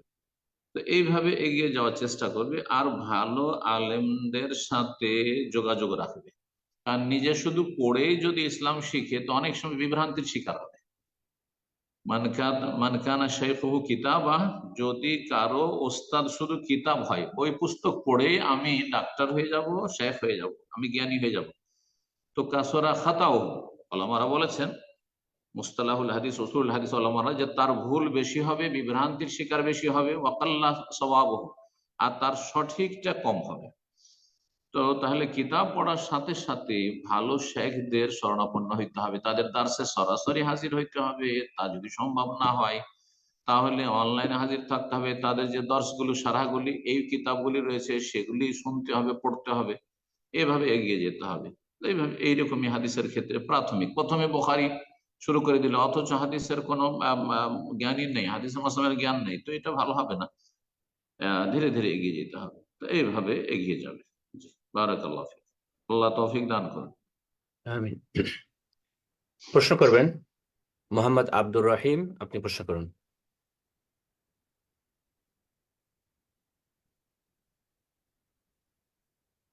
মোহাম্মদ আব্দুর রহিম, ফোনটা আনমিউট করে নিয়ে প্রশ্ন করুন। ওয়ালাইকুম আসসালাম ওয়া রাহমাতুল্লাহি ওয়া বারাকাতুহু। জি জি শেখ, আমি লন্ডন থেকে বলতেছি। বলেন। সমাজের সমস্যা হচ্ছে, সেটা হচ্ছে যে আহ আমি ডিস্টার্ব ফিল করি অনেক বেশি, যে জিনের থেকে ডিস্টার্ব ফিল করি, এবং আমি ফিল করি যে আমার আশেপাশে কেউ একজন উপস্থিত, এমনকি যেটা ধরুন বাংলাদেশে হয় সেই নিউজটা আমার কাছে চলে আসে, বা আমি স্বপ্ন দেখে ফেলি। এমনকি মাঝে মধ্যে বাসার মধ্যে আহ, বিভিন্ন জিনিসপত্র যেটা আমি রাখি নাই সেটা থাকে। আমি যদি চেষ্টা করি লা ইলাহা ইল্লাল্লাহু ওয়াহদাহু লা শারীকা লাহু লাহুল মুলকু ওয়া লাহুল হামদু ওয়া হুয়া আলা জাগ্রত কুল্লি শাইইন। অবস্থায় না ঘুমন্ত অবস্থায় এমনটা হয়? জি, ঘুমন্ত অবস্থায় হয়। জি, আর এমনকি যদি আমি লা ইলাহা ইল্লাল্লাহু ওয়াহদাহু লা শারীকা লাহু লাহুল মুলকু ওয়া লাহুল ঘুমন্ত হামদু, অবস্থা হয়, জাগা জি, অবস্থায় হয় না এরকম তো? না জাগা হয়? অবস্থায় হয়, ঘুমন্ত অবস্থাতে, দুই অবস্থাতেই। হুম। আমি যদি ওই জিকিরটা করার চেষ্টা করি, তখন মনে হয় যে আমাকে কেউ একজন এখনই ধরে ফেলতেছে, আর আমি 100 বার পড়তে পারি না। আর নামাজের মধ্যে অনেক অনেক ভুল হয়, 2 রাকাত পড়তেছি, দেখা যায় এই, 4-5 রাকাত পড়া শুরু করে দিছি, অথবা 1 রাকাত পড়ে সালাম ফিরে ফেলছি। তো খুব ডিস্টার্ব ফিল অস্বস্থার করি। রোগ আছে আপনার? জি অস্বস্থার রোগ আছে? জি এখান থেকে মুক্তি লাভের জন্য কয়েকটি পদক্ষেপ এ সম্পর্কে বিভিন্ন সময় আমি বলেছি, আলোচনা করেছি। প্রথম, আপনি আল্লাহ রাব্বুল আলামিনের কাছে দোয়া করেন, জি, ওয়া ইম্মা ইয়ানজাগান্নাকা মিনাশ শাইতানি নাজগুন ফাস্তাইজ বিল্লাহ ইন্নাহু সামিউল আলিম। যদি শয়তানের পক্ষ থেকে কোন রকমের কুমন্ত্রণা ওয়াসওয়াসা দেওয়া হয়, ওয়াসওয়াসার শিকার, কুমন্ত্রণার শিকার, তাহলে তুমি আল্লাহর কাছে আশ্রয় কামনা করো। আউযু বিল্লাহি মিনাশ শাইতানির রাজিম, বিসমিল্লাহ পড়ে, আউযু বিল্লাহ, সংক্ষেপে আউযু বিল্লাহ। যখন এরকম আউযু বিল্লাহ, আউযু বিল্লাহি মিনাশ শাইতানির, আউযু বিল্লাহিস সামিউল আলিম মিনাশ শাইতানির রাজিম মিন হামজিহি ওয়া নাফখিহি ওয়া নাফসিহি, জি, এইভাবে আউযু বিকালিমাতিল্লাহি তাম্মাতি মিন শাররি মা খালাক। তারপরে স্বপ্নে যদি দেখেন এরকম খারাপ কিছু দেখছেন আর ভয় পাচ্ছেন, আউযু বিকালিমাতিল্লাহি তাম্মাতি মিন গাযাবিহি ওয়া ইকাবিহি ওয়া শাররি ইবাদিহি ওয়া মিন হামাযাতিশ শাইতানি ইয়াহদুরুন, এই দোয়াগুলি পড়বেন। আর দোয়া হয়ে গেল, তাহলে এমনি আল্লাহর কাছে দোয়া করেন, আল্লাহ তুমি ওয়াসওয়াসা থেকে রক্ষা করো। 2 নম্বর হচ্ছে আপনি পবিত্রতা সুন্দরভাবে করবেন, ওযু সুন্দরভাবে করবেন, কিন্তু তাতেও যেন ওয়াসওয়াসার শিকার না হন। বারবার করে ধুইতে থাকছেন অঙ্গ, এরকম হইলে হবে না, তাহলে পরোয়া করবেন না। তাহারাতে যেন কোনো রকম ত্রুটি না হয়। ঘরে কোনো ছবি টবি রাখবেন না, কোনো প্রাণীর ছবি। জি, গুনাহ যেন না হয় আপনার, মানে চোখের গুনাহ, আজকাল সোশ্যাল মিডিয়ার গুনাহ, নির্জনতার গুনাহ, এগুলো থেকে মুক্ত থাকবেন, পাপ থেকে মুক্ত থাকবেন। কারণ পাপ যত বাড়বে তত শয়তান সুযোগ পাবে, শয়তানের দাপট চলবে। আর তারপরে আরেকটি কাজ যেটা করবেন সেটা হচ্ছে, যখনই আপনার এরকম অস্বস্তা হচ্ছে, ভয় পাচ্ছে, পরোয়া করবেন না, না কিছুই হয়নি, আসলে সবসময় বলেন কিছুই হয়নি, হ্যাঁ কিছুই হয়নি, আপনি আপনার গতিতে চলবেন। সন্দেহ হচ্ছে, আপনি ধরে নেন, কমটা ধরে নিয়ে বারবার যাবেন না, 3 না 4 পড়লাম, 3 ধরে নেন, আর তারপরে 1 পুরো করেন, আর সহসিদ্ধা করে নেন, আপনি আর পরোয়া করেন না। এইভাবেই আপনি ওয়াসওয়াসা থেকে মুক্তি লাভের চেষ্টা করুন, আল্লাহ সহজ করুন। আমিন। আর সকাল সন্ধ্যার জিকির আজকার গুলি পড়ুন। সকাল সন্ধ্যার জিকির আজকার হচ্ছে আপনার জন্য তাহসিনাত, সুরক্ষিত দুর্গ আপনার। সুতরাং আপনি সেগুলি নিয়মিত পালন করার চেষ্টা করবেন, আল্লাহ তৌফিক দান করুন। প্রশ্ন করবেন শহীদুল ইসলাম, হাসানপুর থেকে আপনি প্রশ্ন করুন। জি,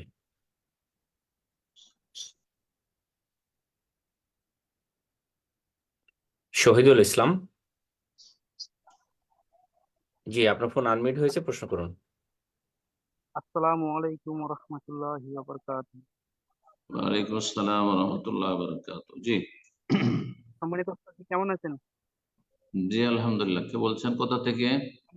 মুর্শিদাবাদ জেলা থেকে বলছি। জি, মুর্শিদাবাদ জেলা থেকে বলছি, শহীদুল ইসলাম। হ্যাঁ হ্যাঁ, বলেন প্রশ্ন। মাশাআল্লাহ, বলেন। প্রশ্নটা হচ্ছে ওস্তাদ যে, ওই জুম্মার দিন মসজিদে প্রবেশ করার পর আজান শুরু হয়ে গেলে আজান শোনা ও তার জবাব দেওয়া জরুরি, নাকি আজান চলাকালীন অবস্থায় সুন্নত সালাত আদায় করা জরুরি? তো জানিয়ে আজান উপকৃত করবেন শোনা, স্যার। প্রথম কথা, আজান শোনা এবং আজানের জবাব দেওয়া জরুরি নয়, কখনো জরুরি নয়, সুন্নাত। করলেন নাকি, না হলে কোনো গুনাহ নেই। কেউ যদি আজানের জবাব না দেয়, নাকি থেকে বঞ্চিত থাকলো, কিন্তু গুনাহগার হলো না। বুঝতে পেরেছেন? তো এখন আজান যদি হয় খুতবার আজান, ওলামারা বলেছেন যে খুতবা এখন শুরু হতে যাচ্ছে, যেটা আসল আজান, এই আজান। তো ওই সময় আপনি মসজিদে পৌঁছেছেন, তাহিয়াতুল মসজিদ শুরু করে দেবেন, নাকি আজান শোনার অপেক্ষা করেন? আজান শোনা যদি অপেক্ষা করেন, তারপরে খুতবা শুরু হয়ে যাবে। আজান শোনার চাইতে খুতবা শোনা বেশি গুরুত্বপূর্ণ, কারণ খুতবাতে নসিহা রয়েছে, ওয়াজ রয়েছে, উপদেশ রয়েছে।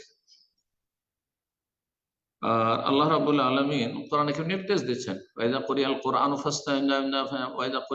ফাসতামিউ লাহু ওয়া আনসিতু লাআল্লাকুম তুরহামুন। তাফসীরকারগণ বলছে আয়াত জুমার খুতবা সম্পর্কে নাযিল হয়েছে। সুতরাং আপনি সেখানে আজানের জবাব দেওয়ার জন্য অপেক্ষা না করে আপনি সুন্নাত শুরু করে দেবেন, সুন্নাত শুরু, এটাই উত্তম। কিন্তু কেউ যদি মনে করে যে আমি আজানের জবাবটা দিইনি, অন্য সময় জুমা ছাড়া যদি অন্য সময় হয়, তাহলে তো এটাই বলবো যে দুটো সমন্বয় করেন, আজানের জবাবটা দিয়ে নেন। মসজিদে গিয়েছেন, জোহর আজান হচ্ছে, আসর আজান হচ্ছে, মাগরিবের আজান হচ্ছে, তাহলে আপনি এখন তাহিয়াতুল মসজিদ শুরু করবেন না, আপনি আজানের জবাব দিয়ে নেন, আর তারপরে তখন আপনি তাহিয়াতুল মসজিদ পড়েন। কিন্তু খুতবা যেহেতু শুরু হতে যাচ্ছে, এই ক্ষেত্রে উত্তম হচ্ছে যে আপনি শুরু করে দেবেন আপনার সুন্নাত বা তাহিয়াতুল মসজিদ। কিন্তু কেউ যদি তার বিপরীতটাও করে, তো সে নাজায়েজ গুনাহগার নয়, উত্তমের খেলাফ করলো। যেটা বেশি গুরুত্বপূর্ণ ছিল সেটাকে গুরুত্ব না দিয়ে যেটা কম গুরুত্বপূর্ণ সেটাই গুরুত্ব দিল, কিন্তু সে কোনো গুনাহের কাজ করেনি। এক কথায় আশা করি বুঝতে পারছেন। আর আপনার প্রশ্নে আমি ক্লিয়ার বুঝতে পারিনি যে সেটি প্রথম আজান ছিল না দ্বিতীয় আজান, কারণ অনেক মসজিদ 2 আজান হচ্ছে তো। তবে আশা করি উদ্দেশ্য করেছেন ওই খুতবার আজান। খুতবার আজান হইলে তাহলে খুতবাকে গুরুত্ব দেওয়া উচিত, আজানের জবাব না দিয়ে আপনি তাহিয়াতুল মসজিদ শুরু করে দেবেন মসজিদে গিয়ে। আল্লাহু আলাম।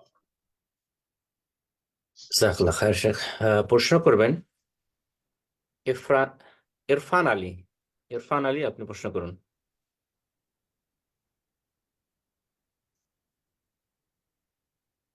জি, আপনার ফোনটা আনমিউট করে নিন। ইরফান আলী, প্রশ্ন করুন।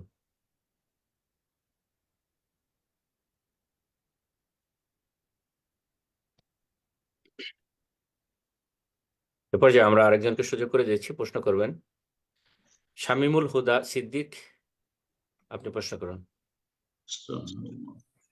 আসসালামু আলাইকুম শেখ। ওয়ালাইকুম আসসালাম ওয়া রাহমাতুল্লাহি ওয়া বারাকাতুহু। শেখ, আমি ঢাকা থেকে বলতেছিলাম, বাংলাদেশ। জি বলেন। শেখ, হচ্ছে আমাদের এলাকায় মৃতদের মানে যারা মারা যায় তখন মৃত লাশ হচ্ছে গোসল টোসল দিয়ে আপনার হচ্ছে মানে খাটের মধ্যে বসায় 40 কদম পর্যন্ত হচ্ছে এই এই জিকির পড়ে, এমন হচ্ছে 60 জন যে সাইড কোনায় থাকে তারা হচ্ছে এক্সচেঞ্জ করে, এটা এই পর্যন্ত হচ্ছে 40 কদম যায়। এটা কি হাদিসের আলোকে আছে? আমি হচ্ছে নাসিরউদ্দিন আলমারি রহমতুল্লাহর একটা বই পড়ছি, এখানে হচ্ছে এই রিলেটেড কোনো কিছু উল্লেখ নাই। এটা কি বা এই হানাফি মাযহাবে এই টাইপের কিছু উল্লেখ আছে? এটা একটু জানতে চাচ্ছিলাম। এটি হানাফিদের সমাজে প্রচলিত যারা হানাফি, প্রকৃত হানাফি না, প্রচলিত হানাফিদের কিছু বেদাত। এই যে জিকির পড়তে হবে মাইয়াতকে খাটলিতে করে বহন করার সময়, এটি বেদাত। কথা বোঝা গেছে? এটি হানাফি মজহাবে, খাঁটি হানাফি মজহাবে নেই, এটা জাল হানাফি মজহাব আছে। প্রচলিত যেটি প্রচলিত আর প্রকৃত হানাফি মজহাব হচ্ছে যা সাহাল হাদিস ফাহুয়া মাযহাব, ইমাম আবু হানিফা রাহিমাহুল্লাহর উক্তি, সহিহ হাদিস ইমাম আবু হানিফার মজহাব। কিন্তু তাদের সমাজে হানাফি মজহাবের নামে বহু জগা খিচড়ি রয়েছে, বেদাত রয়েছে, মাজার পূজাও রয়েছে, গায়রুল্লাহ ফরিয়াদও রয়েছে, তাবিজ তোমারও রয়েছে, আর মাইয়ের সংক্রান্ত বহু বেদাত রয়েছে। তার মধ্যে খাট উঠাবার সময় বা খাট বহন করার সময় জিকির করা। বাকি থাকলো এই যে কিছু দূর যাওয়ার পরে সে 40 কদম নির্ধারণ করার কোনো প্রয়োজন নেই, কিন্তু কিছু দূর যাওয়ার পরে আবার যদি অন্যরা কাঁধ লাগাইতে চায়, ভাই আপনি তো কিছুক্ষণ বহন করলেন, আমি বহন করব মাইয়াতের হক আদায় করার জন্য, তো এতটুকু করা যেতে পারে, এতটুকু করা যেতে পারে। কিন্তু কাঁধ বদলাইতে হবে, বা যারা হয়তো নিয়ে যাচ্ছে তাদের জন্য ভারী হচ্ছে, কষ্ট হচ্ছে, চলেন আপনি আরাম করেন, আমি কাঁধ লাগাই, তাহলে ঠিক আছে। কিন্তু 40 কদম গিয়ে থেমে যাবে, আবার 40 কদম পার আবার মানে বহনকারী বদলিবে, এর কোনো অস্তিত্ব ইসলামে নেই।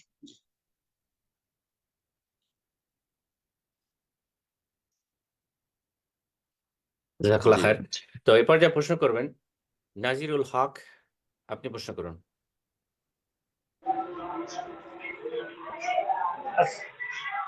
আসসালামু আলাইকুম। ওয়ালাইকুম আসসালাম ওয়া রাহমাতুল্লাহি ওয়া বারাকাতুহু। জি জি সমাজ সাহেব, আমি ভারত হরিয়ানা থেকে বলছি, ইন্ডিয়া। বলেন। হ্যাঁ জি সাহেব, আমার প্রশ্ন হচ্ছে যে 7 ভাগে যে কুরবানিটা দিতে হবে মানে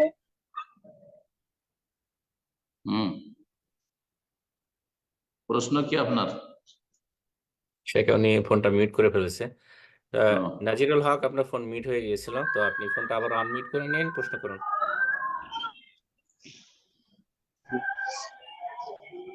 জি, আপনি প্রশ্ন করুন। হ্যাঁ হ্যাঁ জি সাহেব, আমার প্রশ্ন হচ্ছে যে 7 ভাগে কুরবানিটা যে দিতে হবে তা একই পরিবারের মধ্যেই না আলাদা আলাদা মানে লোক হলেও চলবি, আর মাংসটা যে আসবে 3 ভাগে ভাগ করতে হবে, একটু আশা করি জানাবেন। আসসালামু আলাইকুম।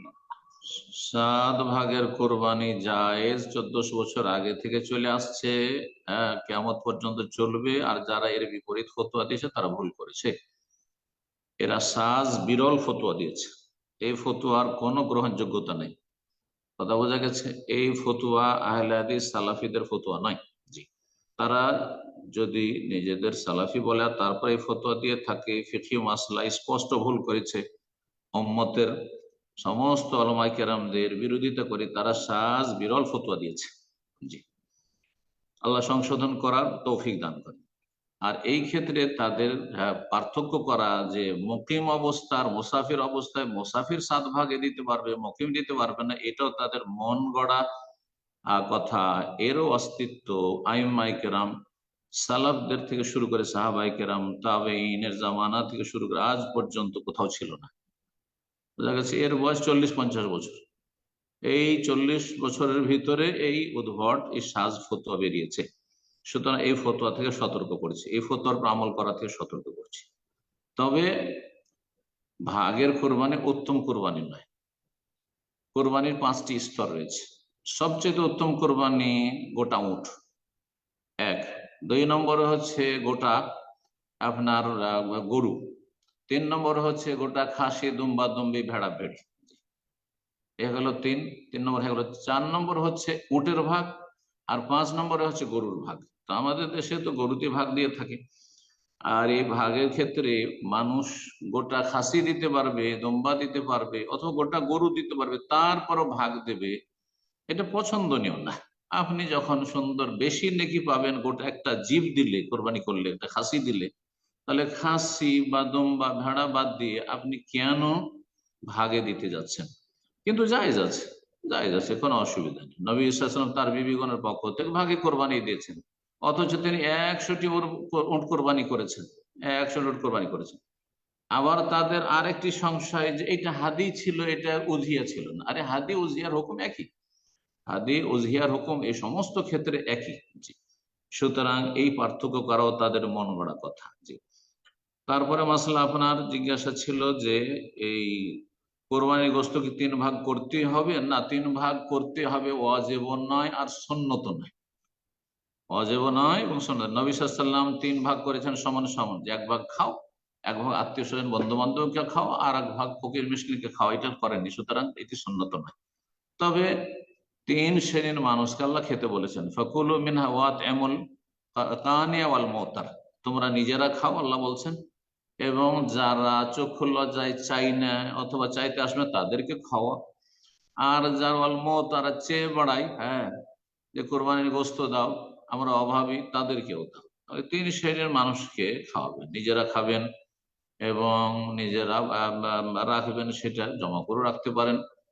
কিন্তু অভাবী বেশি থাকলে বেশি জমা রাখবেন না, সেটা কৃপণতার বহিঃপ্রকাশ। এইভাবে কোরবানি যেখানে বেশি প্রয়োজন সেখানে বেশি খরচ করবেন আপনি। যদি দেখা যায় যে আমার পরিবারই অভাবী, আমার ছেলে মেয়ের সদস্য সংখ্যা বেশি, আর তারাই অভাবী, আমরা গোটা বছর আমি গোস্ত খেতে পাই না, গরিব মানুষ কোরবানি দিয়েছি, তাহলে বেশি খান, সমস্যা নেই।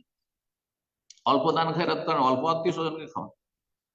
আর যদি দেখেন যে আত্মীয় স্বজন আর বন্ধু বান্ধব মহল বেশি, তো সেখানে বেশিটা আপনি দিয়ে দেন, আপনি খরচ করে দেন, খাওয়িয়ে দেন। আর যদি দেখেন না গ্রামে অভাবীদের সংখ্যা বেশি, যারা কোরবানি করেনি তাদের সংখ্যা বেশি, তাহলে বেশিটাই দান করে দেন। কেউ যদি সবটাই দান করে দেয় সেটিও জায়েজ, কিন্তু উত্তম হচ্ছে, শুধু উত্তম হচ্ছে 3 শ্রেণীর মানুষ খাবে, যদি 3 শ্রেণীর মানুষ সেখানে পাওয়া যায়। 3 শ্রেণীর মানুষ অনেক জায়গায় পাওয়া যায় না। সৌদি আরবে বিদেশি মানুষকে কোরবানি দিয়েছে, আর গরিব খুঁজে পাওয়া যায় না, হয়তো গরিব যদি না পায়, তাহলে আত্মীয় স্বজন বন্ধু বান্ধব যদি থাকে তাদের খাওয়াবে। আত্মীয় স্বজন নেই, বন্ধু বান্ধব নেই, হয়তো অপরিচিত, কিন্তু গরিব আছে, গরিবদের খাওয়াবে, নিজে খাবে, তো কোনো অসুবিধা নেই এই ক্ষেত্রে। আল্লাহ আমরু ফি যালিকা ওয়াসি, যেমনটা করবেন কোনো অসুবিধা নেই, তেমন করতে পারেন। আর 3 ভাগ সমান সমান করতে হয়। 1 ভাগ সর্দার মন্ডল জমা নিয়ে নেবে, গ্রামের দায়িত্বশীলা জমা নিয়ে নেবে, এগুলো তাদের মন গড়া কথা, মন গড়া আমল, এর কোনো ভিত্তি নেই ইসলামের। জি, আর এটাকে জরুরি মনে করে তৈরি বেদাত। 3 ভাগ করে 1 ভাগ গ্রামবাসী নিয়ে নেবে, আর তারপরে তুমি 1 ভাগ নিয়ে যাও বা 2 ভাগ নিয়ে যাও, এটা একটি বেদাতের আকার ধারণ করেছে, যদি সেটাকে বাধ্যতামূলক করে দেওয়া হয়। জাযাকাল্লাহ খায়ের। তো এরপর যা প্রশ্ন করবেন ইরফান আলী, আপনি প্রশ্ন করুন। আসসালামু আলাইকুম ওয়া রাহমাতুল্লাহি ওয়া বারাকাতুহু। ওয়ালাইকুম আসসালাম ওয়া রাহমাতুল্লাহি ওয়া বারাকাতুহু। জি জি, সম্মানিত সাইক, আমার সালাতের টাইম হয়ে গেছিল, ওই জন্য চলে গেছিলাম, ওই জন্য প্রশ্ন করতে পারিনি। বলেন। তো আমি ইন্ডিয়া, উত্তর দিনাজপুর, রায়গঞ্জ থেকে বলছিলাম।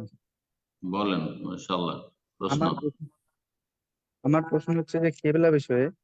আমাদের মসজিদের কেবলা ডান দিক থেকে 30 সেন্টিমিটার বাঁ দিকে আছে, হ্যাঁ।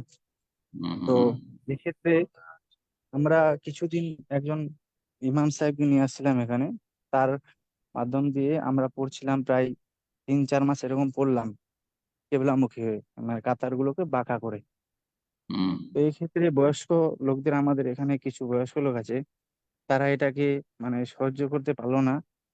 ওই জন্য তারা মানে একজন আলেমকে ডেকে এখানে ইয়ে করলো যে সেই আলেম বলে গেছে যে এখানে যে কেবলামুখী হয়ে পড়া উত্তম, আফজাল।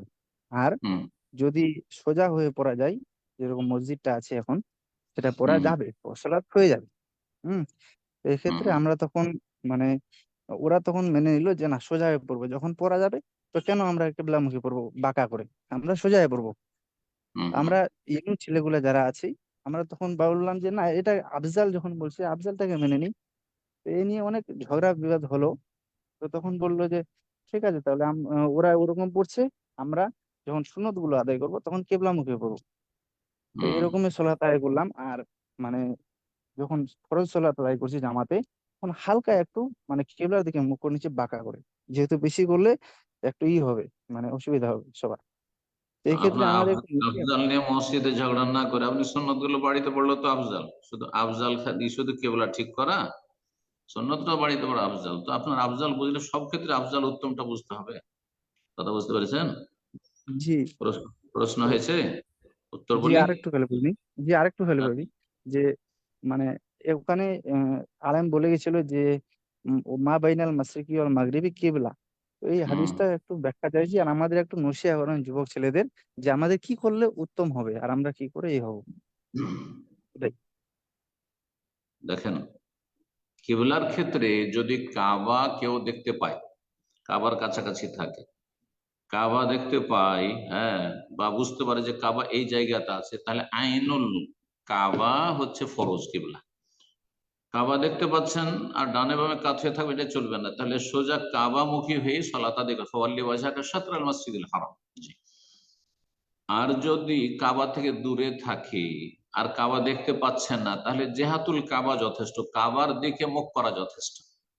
তাহলে ভারত বাংলাদেশের মানুষ পূর্ব দিকে আছে, তাহলে পশ্চিম দিকে মুখ করে সালাত আদায় করলে, ডানে বামে যদি একটু কাতও থাকে 30 সেকেন্ড, তাহলে তারা জেহাতুল কাবা, কাবার দিকে মুখ করে সালাত আদায় করছে, সুতরাং তাদের সালাত শুদ্ধ, তাদের সালাত শুদ্ধ।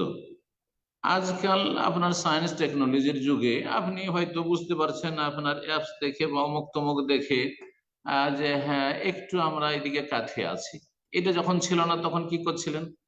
তাহলে কি আগের পুরানো মসজিদগুলো খালি ভাঙতেই থাকবেন নাকি? না, মোটেই না, যা আছে থাকতে দেন, সমস্যা নেই। দূরে আছেন, আপনার আইনুল কাবা, একবারে কাবাকে সামনে করতে হবে, এটা আপনাদের জন্য জরুরি নয়, সেটা সম্ভব হলে ভালো ছিল।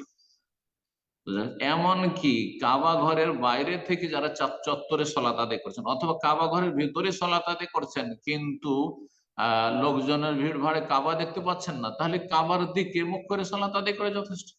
কাবার দিকে কাবার যেটা দিক, সেদিকে মুখ করে সালাত আদায় করা যথেষ্ট। যদি নয় যে কাবাটা কোন দিকে আছে হুবহু দেখে না দেখার চেষ্টা করতেন, না না, কোনো প্রয়োজন নেই। জি, আল্লাহ তৌফিক দান করুন। এই ক্ষেত্রে যেমনটা বলেছেন, ওই যে আলেমকে নিয়ে আসা হয়েছে যে যদি কোনো জায়গায় সম্ভব হয় যে আইনুল কাবা, কাবাকে সামনে করে সালাত আদায় করে, এটি উত্তম। আর দূরে থাকলে কাবার দিক, জেহাতুল কাবা, কাবার দিকে মুখ করাই যথেষ্ট। মানে কাবার যে দিকটি রয়েছে, আপনি পূর্ব দিকে আছেন পশ্চিম দিয়ে মুখ করা, যারা উত্তর দিকে আছে দক্ষিণ দিয়ে মুখ করে সালাত আদায় করা, দক্ষিণ দিকে আছে উত্তর দিকে, যারা ইয়ামানে আছে তারা উত্তর দিকে মুখ করে সালাত আদায় করবে, যারা শাম দেশে আছে তারা বা মদিনা আছে তারা দক্ষিণ দিকে মুখ করে সালাত আদায় করবে, যারা আফ্রিকা ইউরোপে রয়েছে, আমেরিকা কানাডা রয়েছে পশ্চিম দিকে, তারা আপনার পূর্ব দিকে মুখ করে সালাত আদায় করছে, যথেষ্ট। এদিক সেদিক হলে কোনো অসুবিধা নেই তাতে। জি, আর ওই হাদিস, যে হাদিসটি বলে মা বাইনাল মাশরিকি ওয়াল মাগরিবি কিবলাতুন, পূর্ব পশ্চিমের মাঝে মধ্যবর্তী জায়গায় বা মাঝে কিবলা রয়েছে, এই হাদিসটি নবী সাল্লাল্লাহু আলাইহি ওয়াসাল্লাম মদিনা থেকে বলেছেন। আর মদিনা কাবার বা মক্কার উত্তর দিকে, সুতরাং পূর্ব পশ্চিমের মাঝে হচ্ছে দক্ষিণ দিক আর উত্তর দিক। তো উত্তর দিকে দাঁড়িয়ে আছেন দক্ষিণ দিকে মুখ করে, দক্ষিণ দিকে মুখ করে সালাত আদায় করে যথেষ্ট কিবলা। এই জরুরি নয় যে সেখান থেকে মেপে আসতে হবে মক্কা থেকে যে ঠিক কাবাটা কোন দিকে আছে না, কোনো প্রয়োজন নেই। মা বাইনাল মাশরিক ওয়াল মাগরিবি কিবলা, এই কথাটি উত্তর দিকে দক্ষিণ দিকে যারা আছে তাদের জন্য বলা হয়েছে। ঠিক ওই রকমই পেশাব পায়খানে বসার ক্ষেত্রে ওয়ালাকিন শাররিকু ওয়া গাররিবু, পূর্ব দিকে মুখ করে বসো না হয় পশ্চিম দিকে মুখ করে বসো, এটা উত্তর দিকে দক্ষিণ দিকে যারা আছে কাবার তাদের জন্য বলা হয়েছে। আর আপনাদের জন্য যারা পূর্ব দিকে আছেন, ভারত, বাংলাদেশ, পাকিস্তানে, তাদের জন্য মা বাইনাল মাশরিক ওয়াল মাগরিবি, মা বাইনাশ শিমালি ওয়াল জুনুবে, মা বাইনাশ শিমালি ওয়াল জুনুবে কিবলাতুন, উত্তর আর দক্ষিণের মাঝে কিবলা আছে। উত্তর দক্ষিণ ডানে বামে রাখেন, আর আপনি পশ্চিম দিয়ে মুখের পূর্ব দিকে দাঁড়া, পশ্চিম দিয়ে মুখ করে কিবলা সামনে। জি, বারাকাল্লাহু ফিক। ঝামেলা করবেন না। সুন্নত গুলির ক্ষেত্রে আপনারা যুবক ছেলে, যুবক ছেলের জন্য নাসিহা বলেছেন, যুবক ছেলেরা আবেগী, আপনারা মসজিদে কেন সুন্নত পড়ছেন? তার চাইতে বেশি 27 গুণ, একটি হাদিস প্রমাণ করে যে 25-27 গুণ বেশি নেকি পাবেন আপনি যদি বাড়িতে সুন্নত পড়েন। ঝামেলা থেকে মুক্ত থাকলেন, ফরজটা পড়ে চলে আসলেন। এখন মুরব্বীরা, তাদের আগে থেকে তাদের একটা প্রভাব রয়েছে, তাদের একটা ক্ষমতার দাপট রয়েছে, তাদের একটা মান সম্মান আত্মমর্যাদা বোধ রয়েছে। সুতরাং তাদের এটা মানহানি হচ্ছে যে আপনারা তাদের সংশোধন করে তাদেরকে আপনি সোজা করবেন, বা আপনারা যুবকরা সোজা করবেন, এটা ছোট হয়ে যাচ্ছে তারা, না? তো এখানে তাদেরকে আঘাত লাগছে, শয়তান এখানে কাজ করছে। সুতরাং আপনার আফজাল বুঝবেন। সুতরাং জায়েজ কাজ করেন, তাদের সাথে ফরজটা পড়েন, আর সুন্নত নফলগুলি বাড়িতে গিয়ে পড়েন। মসজিদে যখন সুন্নত পড়বেন একটু বাঁকা হয়ে, তখন তারা আপনাদের সাথে ফিতনা লাগাবে, ঝামেলা বাঁধাবে, গ্রামে ঝগড়া হবে, ঝগড়া করা হারাম। একটা উত্তম কাজের জন্য ঝগড়া বিবাদ করা হারাম। জি, ভিড় ভাড় করা হারাম। দেখেন ভিড় ভাড় করে হাজরা আসওয়াদে চুমো দেওয়া সুন্নত। জি, এইরকমের রওজাতে, মসজিদে নববীতে আসা সুন্নত মুস্তাহাব। আর তার জন্য কেউ যদি ধাক্কা ধাক্কি ভিড় ভাড় করে, তাহলে নাজায়েজ কাজ, গুনাহের কাজ করবে। বারাকাল্লাহ। জাজাকাল্লাহ খায়ের শেখ। তো আজকে শেখ এখানে শেষ করা যাক, আসলে অনেক সময় হয়ে গেল। দোয়া করে আজকে এখানে শেষ করে দেন। জাজাকাল্লাহ খায়ের শেখ, আপনার অনেক মূল্যবান সময়ের জন্য আল্লাহ আপনাকে উত্তম প্রতিদান দান করেন। জাজাকাল্লাহ খায়ের। আল্লাহ রাব্বুল আলামিনের কাছে দোয়া করি যে সব ভাই বোনেরা আমাদের সাথে সারা বিশ্বের বিভিন্ন দেশ থেকে থাকলেন, তাদের জন্য বিশেষভাবে দোয়া করি। আর যারা সার্বিক সহযোগিতা আছেন তাদের জন্য বিশেষভাবে দোয়া করি। আল্লাহ তাদেরকে জাযায়ে খায়ের দান করেন, উত্তম প্রতিদান দান করেন, দিন দুনিয়ার সার্বিক কল্যাণ দান করেন। তাদের পরিবার পরিজন এবং তাদের আপনজনদের আল্লাহ হেফাজতে রাখেন। ভালো মানুষদের যে যেখানে আছেন, কোরআন সুন্নাহর অনুসারে আল্লাহ তাদের হেফাজত করেন। এবং যারা ইসলামের শত্রু, কোরআন সুন্নাহর শত্রু, যারা শিরক বিদআতের পৃষ্ঠপোষক, যারা খারেজি, রাফেজি, তাদের আল্লাহ লাঞ্ছিত করেন। তাদের অনিষ্ট থেকে আল্লাহ রাব্বুল আহলে সুন্নাত ওয়াল জামাতের হেফাজত করেন এবং দিন পালন করা আমাদের জন্য সহজ করেন। যেসব ভাই বোনেরা দিন শিখতে আগ্রহী, তাদেরকে আরো বেশি তৌফিক দান করেন। আর যাদের মধ্যে গাফিলতি রয়েছে, তাদের গাফিলতি থেকে মুক্তি লাভের তৌফিক দান করেন। যেসব ভাই বোনেরা হজে এসেছেন, আল্লাহ তাদের হজকে কবুল করেন। যারা আসছেন, আসবেন, আল্লাহ তাদের জন্য সহজ করেন। সহি সালামতে নিয়ে আসেন, সহি সালামতে নিয়ে যান। আল্লাহ রাব্বুল আলামিন আমাদের ফরজ নফল কবুল করেন। ربنا تقبل منا انك انت السميع العليم وتب علينا انك انت التواب الرحيم وصلى الله وسلم على نبينا محمد وعلى اله وصحبه اجمعين.